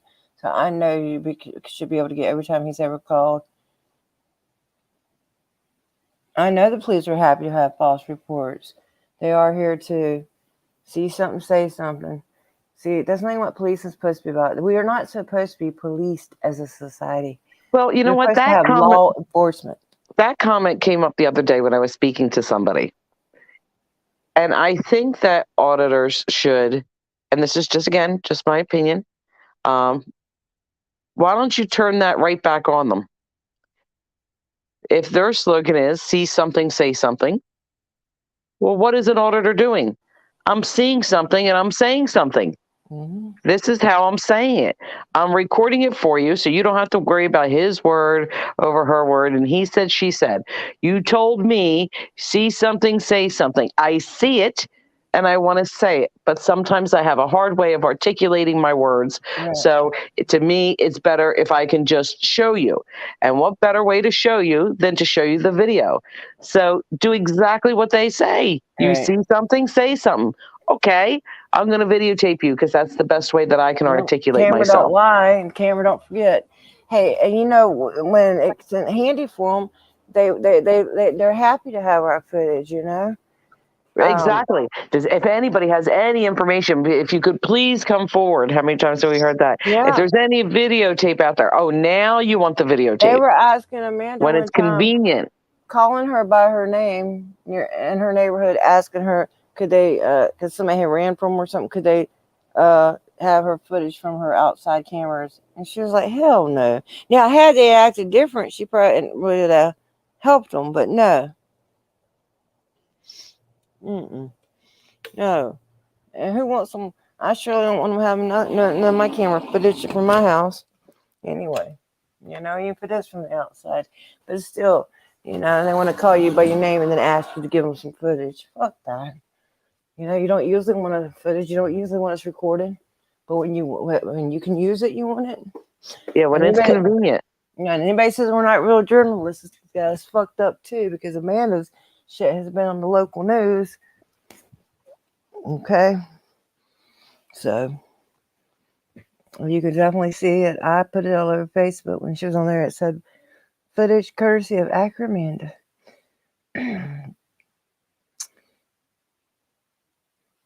Post any info online. Yeah, y'all know on Facebook I have a page called American Amy. You're welcome to post links there anytime you guys want. If you're not, a lot of people don't mess with Facebook. I don't much. Yeah, but I don't have Facebook. Yeah, but I do that one page because, you know, I share my links on there. But anybody that does, please feel free to follow me on there and feel free to post links. It's just an information sharing spot. I do not believe in everything I post. Sometimes I just post things to get you guys thinking. You know, look, Broken's going to come join us. I see you, Broken. Hey. Hey, And you're right, just like in the Gabby's case.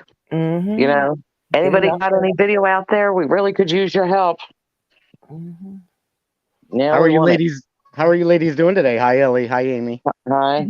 How are you? You're Broken. I'm good, thank you. I missed part of that chat, guys. Sorry, I was watching the news coverage. There's a trial going on right now for the Kim Potter.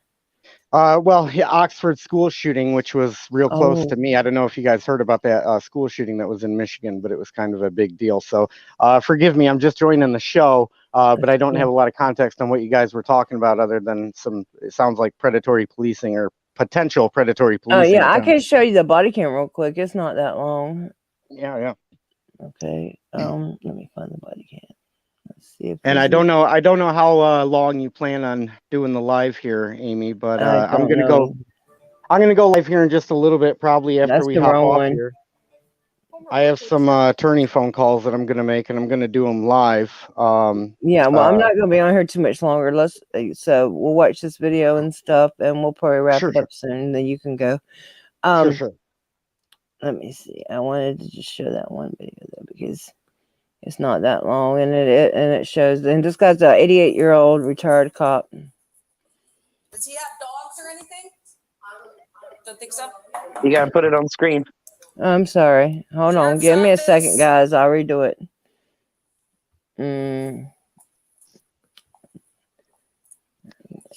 I'll start it over. Give me 1 second.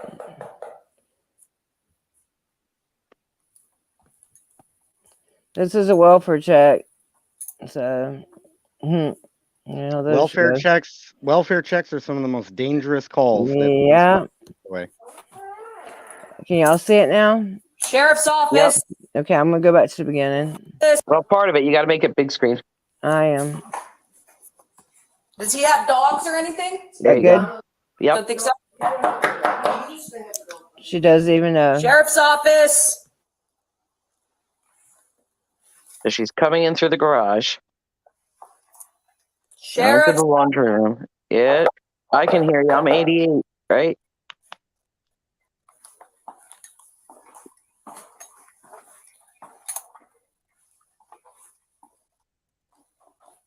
You can tell an older person lives there just by the furnishings. Sheriff's office. Surprised she didn't go fix herself a snack before the murder.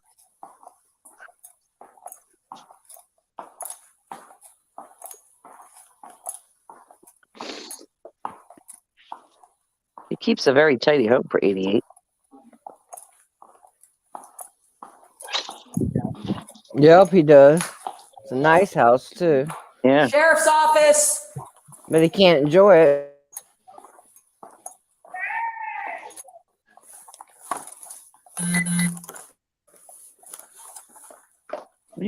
Let me mosey on up. Sheriff's office. Let me mosey on up somebody's house. Let me check out the rest of this. You never know if there's anything I might find that I can say was another crime.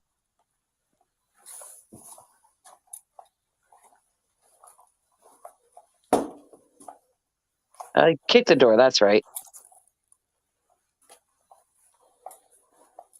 Because this is smart going in by yourself. Somebody could be hiding in a closet. Remember, you're thinking this is a crime scene. Yeah, it's stupid. There you go. Open the door. You didn't knock on it. You just opened it. What if that was the room he was in? Now watch this. Door's locked. No knock. No knock though. Nope. So she disappears. Mm-hmm. This one's open. Yep. Yeah, big house. Beautiful house. Let's go back to the locked door now. Yep. Now I guess we got him. Sheriff's officer. Is Deputy Castillo. She's, without trying to overcut. You're probably naked, but it's okay. Come out. Come out with your junk hanging down. Sorry, I'm not sure if you can hear me, but Sir, are you okay? she's already made some errors in the way that she's cleared that Sheriff's top floor. office. Yep. It's the sheriff. Put your gun down. It's the sheriff's office, sir. Step up, my 94. Okay, I'm staying right here. Put the gun down. Well, step it up. We got action. 10-4, subject's armed. He's saying put something. your gun down, sir. Put your gun down. Sheriff's office. I'm announcing myself. He's armed with a gun.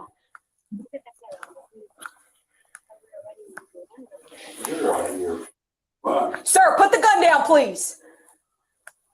Hey, watch it when you come up the stairs. Sheriff's office, sir, put the gun down, please. Sir, I just want to make sure you're okay. Please put the gun down. Because you can't be okay with the gun. I'd be a lot better if there wasn't an armed gunman in my house right now. Sir. Sir, please put the gun down. Sir, can you please put the gun down? Please, sir. You're not in shoot trouble. you. We just want to make sure you're okay. Yeah, you're not in trouble. That's why I have my gun at you. Sir.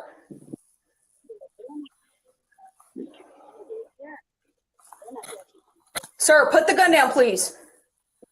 I'll tell you what you do. No. Please put the gun down, sir. Come out in the open and sit down. Sir, put the gun down, please. Sit down or I'll blow you right out of Sir, I don't want to do this. Please put the gun down. Sir, put the gun down, please. Hey, step it up. He's on the stairs with the gun. Step it up. Hurry up, guys. I need you. When you come up the stairs, he's going to be to your right. I'm going to be in the bedroom on the left side. Don't shoot me. Just shoot him. Put the gun down, please. Listen, sir, I just want to make sure you're okay. That is all. Your neighbor was concerned about you. Well, we're going to find out. That's it, sir. Nobody's in trouble, okay? Listen, nobody's in trouble. Sir, put the gun down. Sir. Sir, put the gun down. Who the hell are you at? Sir. Shots fired. Shots fired. Where you Subject's at? down. That's it. Wrong question. Don't ask me questions. I ask you. Wow. I ask you questions. You don't ask me questions. Does anybody know the context? Does anybody know the context, like what the neighbor reported as far as the welfare check? Yes, she hasn't seen him in 2 days, and his garage door is halfway open. So that is a crime to not close your garage door all the way and not to say hi to your neighbor. How dare you?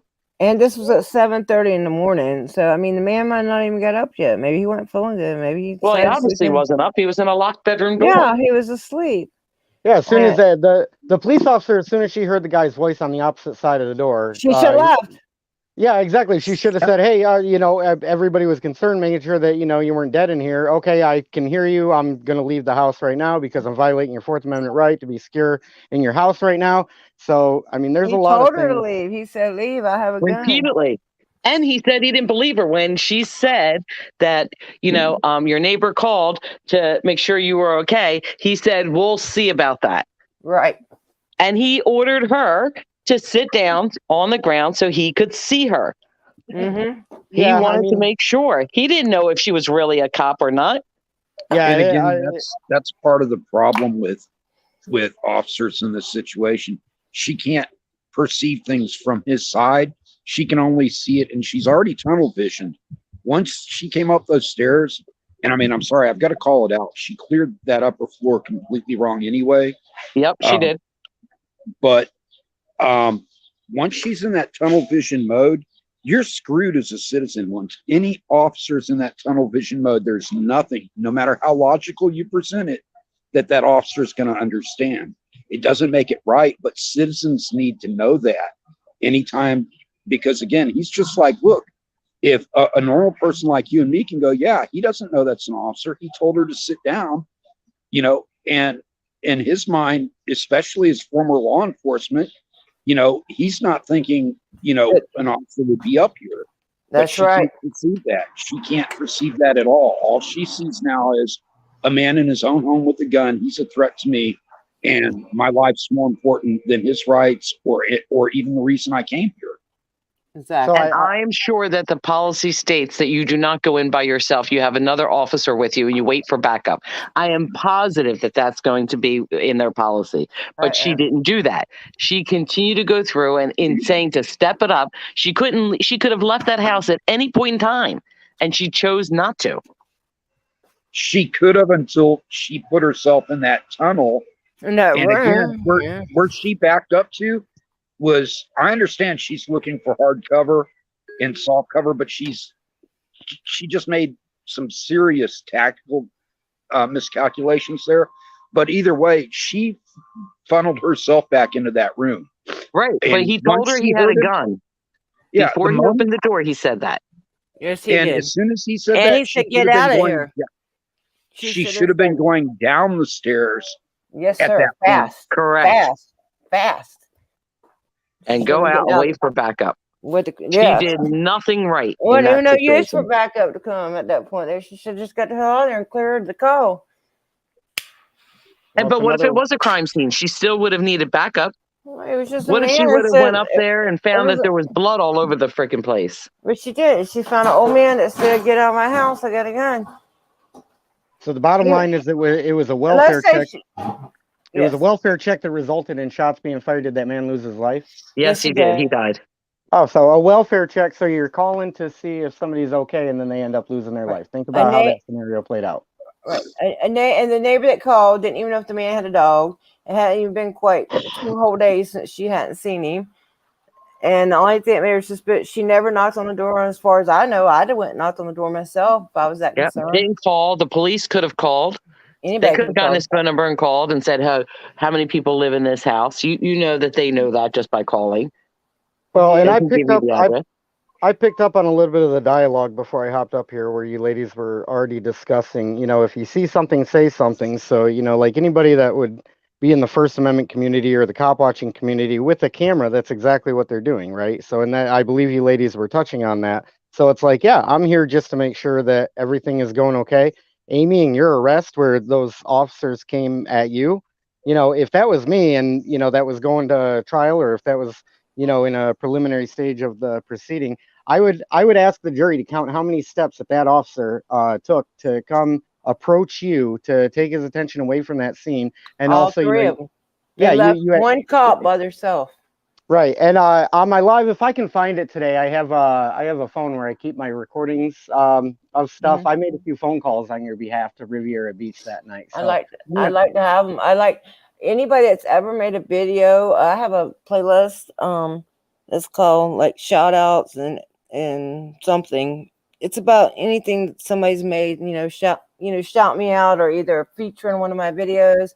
And I shouted you out in one of my recent videos, Amy. I'll have to find a way to tag you in it or something. But I shouted you if in. y'all let me know, Amanda. I'll put them all on that playlist because yeah, and if you ever have time, guys, check it out. It's a pretty cool playlist. There's certain things, there's things in yeah, there because that night you got arrested, I called Riviera Beach. I also called the sheriff's department. I also called a few other agencies on your behalf just to let them know, hey, the world is watching and everything you guys are doing at this point is going to be under intense scrutiny. So please be careful with your decisions. So if I go live today and I can find those recordings, I'll play those recordings just so you have a chance. If you don't have a chance to join me on the live, Amy, I understand, but maybe you can go back and you can listen to it. But I'll try to drop in live. I've never caught you live. I don't. Yeah. Well, I've only been to so many people. Yeah. I'm the same. Yeah, I'm guilty of the same thing here. I've subbed to so many channels that it's hard to even keep up with them nowadays. It seems like everybody's coming up with the cop watching channel, and I love it. The more people picking up cameras, the more people picking up cameras, in my opinion, the better. It's like the world is going crazy. The best thing you can do when the world is going crazy is pick up a camera, get an objective documentation record, right? An objective record of what happened. And obviously, those people in Riviera Beach are guilty of an unlawful arrest with you. Houston versus Hill establishes that you have every right to do what you were doing, even if you had said something to the officers, which I don't remember you saying anything. I just remember them initiating contact with you. And then that guy had to take at least a dozen steps, probably 24 steps to even get to you. So I don't even understand how they would even think they have a case on that, because the furthest I've ever been back and watching cops. I've been videoing for over 2 years. It's the furthest I've ever been back. I wasn't going to approach them any closer because they were already looking at us funny, So absolutely, we had already stopped. We were stable. We wasn't going to come no closer. We were just standing there documenting. Hold on. Do you want to say hi to Amy, buddy? Say hi, Amy. Hey, baby. That's my son. That's my son, Jackson. He's eating some ice. Jackson had a birthday, a few months ago? I had a birthday a few months back. His is in April, but I had a birthday recently, and my other daughter had a birthday recently. But he likes to try to. My daughter she turned 9, and my son Jackson, he's 3.5 right now. He'll be 4 again when his birthday comes up in April. So, but I wanted one of my grandsons to be named that, Jackson, and that's exactly the spelling. I know, and none of them would do it. Not even as a middle name. They don't listen to me. Well, when they get grown, they get different. Oh, definitely. We're in the stages of that with our daughters right now, But I got good kids, you know what I mean. I got really good kids. They listen really well, despite what their dad does, because their dad doesn't listen all that well. But like I tell them, it's like right now you obey the rules. Once you get older and you start to get mature, and then you can question the rules. You can question life. I like to give an answer for why, though, Well, absolutely. I don't like parents that say "cause I said so." That's not good. That's not good enough for me. It wasn't good enough for me when I was a kid. I've always been, I wanted to know why. I didn't mind what my parents said, but absolutely. And I wanted to know why. And when you tell them why, like if it's dangerous or something, then they'll understand why. And they'll say, and they'll say, "Oh, they're not just trying to tell me what to do." Yeah, and that's a perfect, I guess segue or tie into what we're talking about right now, as far as picking up cameras and documenting what you're seeing. If you got to explain to your kids like why the police are doing the things that they're doing, you know what I mean? It's like, when you try to explain the rules to people and explain why the rules exist, you know what I mean? Like it's really tough to explain to the kids.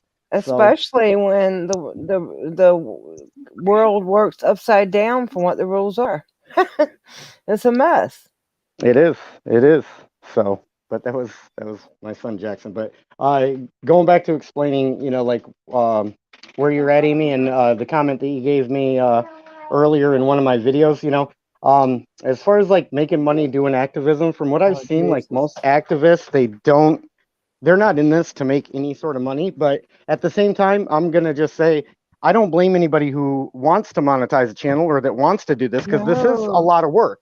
If You know what I mean? anybody should get paid, it You should get paid for be the work that you do. You us. know what I mean? Yes. And Oh, Amy, I'm sorry to interrupt. I just realized I was supposed to make a phone call at 1 o'clock my time, and it's 2:25. Yeah, so I'm a Okay, little bit Elliot, late. I apologize, thank but you. thank you for the panel and having me up. I appreciate it. I got to go make this Thank you call. for coming, and All look right, for bye, Broken everyone. later. He should be live. Bye. Thanks. so I guess what I'd like to say, and I was planning on talking about this more on a live, is you know, the fact that you can make money maybe doing activism or things like that, I don't see that as a bad thing. You know what I mean? If you want to get paid for your work, a lot of people that get into this, you know, from what I can tell, from what I can see, is that the majority of people are just out there to document, make sure things are going okay, and make sure that everybody's safe, and make sure that police abuse and police accountability is, you know, a priority. But if you want to make money in ways that, you know, if you can monetize a channel, or if you can sell merchandise, or if you can set up passive income, you know, I don't see why that's wrong. You know what I mean? To me, I think that's the right thing to do, because then you can keep people doing what they're doing. Yeah. And Amanda got recognition from what I could see for, you know, some of the coverage she had, and none of the major news stations were there, but she was there documenting it. And then you've even got case law I told her to call them news people and give them that, and try to separate like a relationship, so maybe she could be a stringer for him, you know? Right. And then you never know what you're going to capture when you go out live. You know what I mean? You never know what you're going to capture. So what if it's the biggest event that's ever happened in the last like 20 years? You don't know what's going to happen. Do you know right? how many times? Right, and there was a lot of times that Amanda was listening to the fire, because we don't get our other signals are blocked, right? But she caught a lot of stuff, and that's when I told her, look, there was no news there. You call and give them your footage, baby, because there was no footage. 2 times that happened, and and it's crazy, and so yeah, you know, can you make money doing this? Yeah, some people can, but still, it's not worth. Even if I was making for real money, which I'm not, and I've only been monetized for like 3 months, I think. I got monetized in June, but I didn't get my first payment till September, because you have to make $100 every month. Like at this month, I'm at $90. So if I don't get up to $100 by the 21st, I'll get nothing this month. Well, you know? in my opinion, Amy, you're underpaid for what you do and for the activism that you do. I'm underpaid, and I believe I'm underwatched too, but that's okay. Well, yeah, but you know, it's about keeping it going, and it's about being, you know, compensated for the work that you're doing. You're out there doing a lot of work. You know, you're out there trying to make sure that, you know, you got documentation of things that are of public interest. You know, and like I was saying, you know, as far as the right to press, or people criticizing, hey, YouTubers or activists are not real journalists. It's like, you know, that's such a cop-out, because Brandsburg versus Hayes is the First Amendment case that established that any individual, the right to press is an individual right, and it's not exclusive to newspapers and periodicals. And it even went on to elaborate that any vehicle of information that could be disseminated to the public would be considered press. So it's not an exclusive right to somebody that has a press pass or somebody that works for a major news organization. It's an individual right. All of us have a right to press, and if you have a vehicle of information to get the information out, what the hell do you think YouTube is? Yep. I consider myself an activist. I use YouTube as a platform, as one of the platforms I use, and then everything I do doesn't even show up on any camera anywhere, you know. Some things I just do to do. But you know, my attorney, thank God somebody paid for my attorney. But my attorney costed way more than I've ever made on YouTube. You know what I'm saying? And that's unfortunate. I mean, it's fortunate that you have somebody representing you, Amy, and I'm not knocking any of the decisions or anything, but you know, that case is so clear cut. It should have been dropped right off the bat. I don't even know. I don't even understand how they're pursuing the charge, because any attorney that's, you know, worth their paycheck is going to be able to point to that jury and say, please count how many steps that officer took when they were approaching you. How many steps away do you have to be before it's considered interfering? By the way, here's what Houston versus Hill says about interference, where the interference has to be physical and it cannot be verbal. So these are already cases that have been established. So it's like there's really nothing to argue here, and the video speaks for itself. The video shows that there's police that are on a stop. You're there simply recording quietly, from what I remember, right? So you're recording quietly, and then this police officer has to take minimum of 12 steps, probably 24 steps, just to even get close enough to you to start talking where you can hear him. I couldn't hear him. Yeah, and I shouldn't even said that to him. I should just ignored him.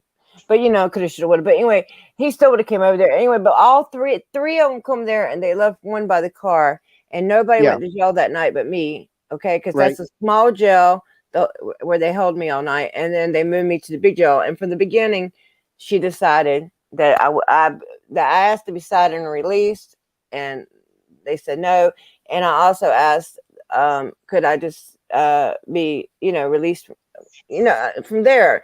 And they insisted that I must go to Gun Club, which is the big jail, from the moment they arrested me, and that was more retaliation. Yeah, it was clear. It was clear retaliation for anybody with half a brain that watched what happened. I mean, that was just clear retaliation. So I'm probably going to hop down off this panel, Amy, but I just wanted to let you know that if I can find the audio files, I'm going to go live here on my own channel here in just a little bit, maybe an hour or so, because I'm going to make some calls to some attorneys that I want everybody to hear the discussions. But I'll try to find that audio so I can play them, and so you can hear just some of the, and I want to do that for one reason, and it's to let everybody know, anybody in the audience that might be listening, like what you can do if you don't want to be on the front lines, because cop watching is dangerous. You can make calls behind the scene, and you can make respectful phone calls, and don't let anybody tell you that you don't have the right to do that, because we all have the right to redress our government.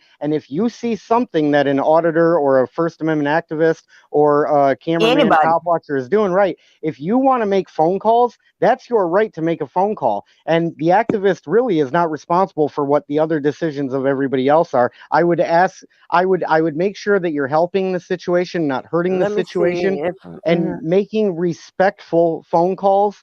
But I just want you to know I made a few phone calls on your behalf that night. I tried to make sure. I know a lot of people did.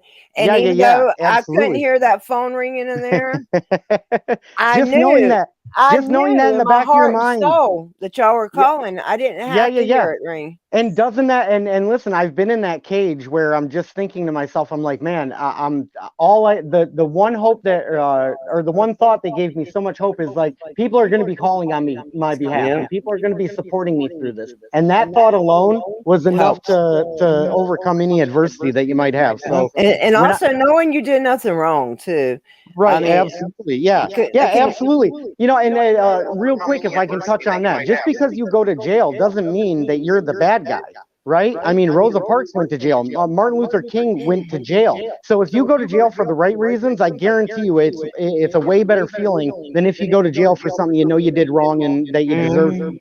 When I was in jail, I knew I had done nothing wrong. And I had the thought in the back of my head that other people are going to support me, and they're going to see the reasons why I got myself thrown in jail, and they're going to be supportive of it because I was in jail for the right reasons, not the wrong reasons. Right. So, anyways, I just wanted to make that real comment because you can make phone calls on behalf. If you're not willing to get out there on the front lines and pick up a camera, that's understandable to me. There is a lot of inherent danger that it comes is along to with me it. too, and I wouldn't advise a lot of people too. Like if my kids were not grown, I would not be doing it because absolutely. They're too petty. And I was thinking also of doing a live at some point to discuss cop watcher safety training and kind of the state of what I see, where if you're going to encourage people to pick up cameras and go cop watching, my advice would be at least watch a few, try to look for some cop watcher safety training videos that are out there, because they are really beneficial if you understand the material, and you can save yourself from, oftentimes making a potentially dangerous situation even more dangerous. So and I think and I like the way that you're touching on the fact that it is dangerous, because I think a lot of people think that maybe it's a easy thing to do, or Yeah, and I catch flack from like those Schrodinger's cat people. I And, know. but hey, I love it. I revel in it. I love don't. that. I wish they'd leave us alone. They, what makes me mad is a lot of them have a lot of good equipment. Some of them have some good research skills, and instead of using it for good, they use it for bad. Right, and I've heard them vocally say that, and put it on public record that they're trying to actively shut down, First Amendment. Right, exactly, and it's like I don't want anybody to be canceled. I don't want anybody to be censored. Why would they want to shut down anybody's free speech? Because a lot of them are cops too. Yeah, well, a lot of them are cops, a lot of them are judges, a lot of them are attorneys, and guess what? They know they've been doing wrong things for a long time. So of course they're going to use any excuse. I don't buy any of the excuses. I don't buy any of the objections that they throw out there, like, oh, you're annoying somebody. Okay, let's go with that. I'm annoying somebody. So because I'm annoying somebody, that gives somebody else the right to throw me in a cage? Are you serious right now? Are you even going to try to morally justify that argument? Because that's not even an argument that you can make the moral justification. Well, that's what I asked them. How could I'm a grandmother of 7, a mother of 3, and I asked when them trolls came on my panel one night, and I said, tell me, it was a female, and I said, tell me how grown men can laugh at a grandmother being arrested and pulled off the sidewalk by force like I was. Right, and then they laugh when people get tased, and then I even saw one video from one of those guys, and I'm not even going to say their name because I don't want to keep giving them plugs or advertising their channels, but there was one guy that is in the same watchdog community, if you will, and he says somebody threatened to be shot with a gun, and then I'm reading through the comments and they're like, yeah, fill them up with hot lead and stuff like that. It's like, really? Like, really? Wow. Is that what our society is devolving into? Is like, you perceive somebody as being annoying because they're bringing a camera with them. I don't care how annoying you are. People annoy the shit out of me all the time. I don't want to see them thrown in a cage. Right. It's like save lives. It's like, that's one of our goals. Yeah, they're coming out publicly in a comment and wishing harm and wishing violence, the ultimate violence of taking somebody's life because you're perceiving them as being annoying. Think about that for just a second, people. That's ridiculous. Actually, I'd like to cut in on that. Go ahead, please. Part of their strategy, in case you guys weren't aware, or anyone who has a channel isn't aware, is they drop comments on other people's sites and they provoke things, and then they report the sites as being hateful, and they do it to demonetize sites. They have a very good strategy.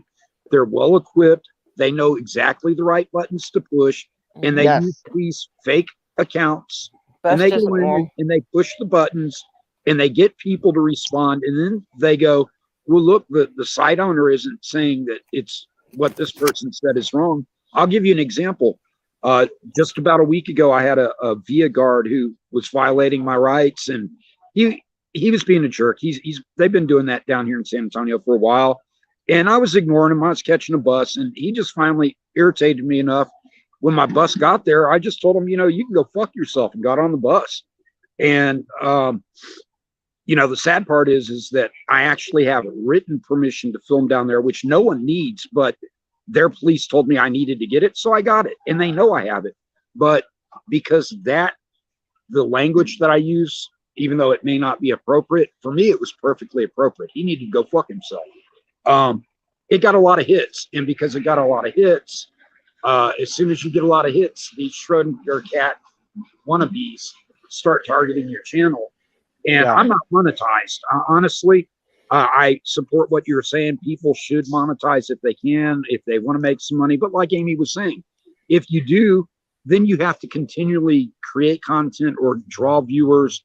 Well, if I can just speak to that, and I'm glad you brought that up because you're making a lot of great points right now. And I was planning on hopping off this live, but as long as the topic is interesting, I'll stay on here. But monetizing the channel is just one way to make income. For example, like I have a merch store that I just opened up. Not to give myself a shameless plug here, Amy. No, go ahead. But I have a merch store that I opened, and it's like so people have the opportunity. They can donate to me and give me a tip if they believe in the work that they're doing or they're finding value in my content. Then if that's not something they're interested in or they want a return on their money, I have a merchandise store, and I'm hopefully going to put cool designs on there of stuff that people want to purchase. So there's multiple ways of creating passive income for yourself. And the YouTube platform is just one vehicle to do that. So it's not necessarily about whether you can become monetized or not, because a lot of to be honest, a lot of the activists or a lot of activism and a lot of those videos are going to be seen as, inappropriate to monetize anyway. So Right. Just because there's, there's potential violence, there's harsh language, there's, and not necessarily on behalf of the auditor or the activist. I'm just saying in general. So most of my chats are like these live panels that they're limited ads.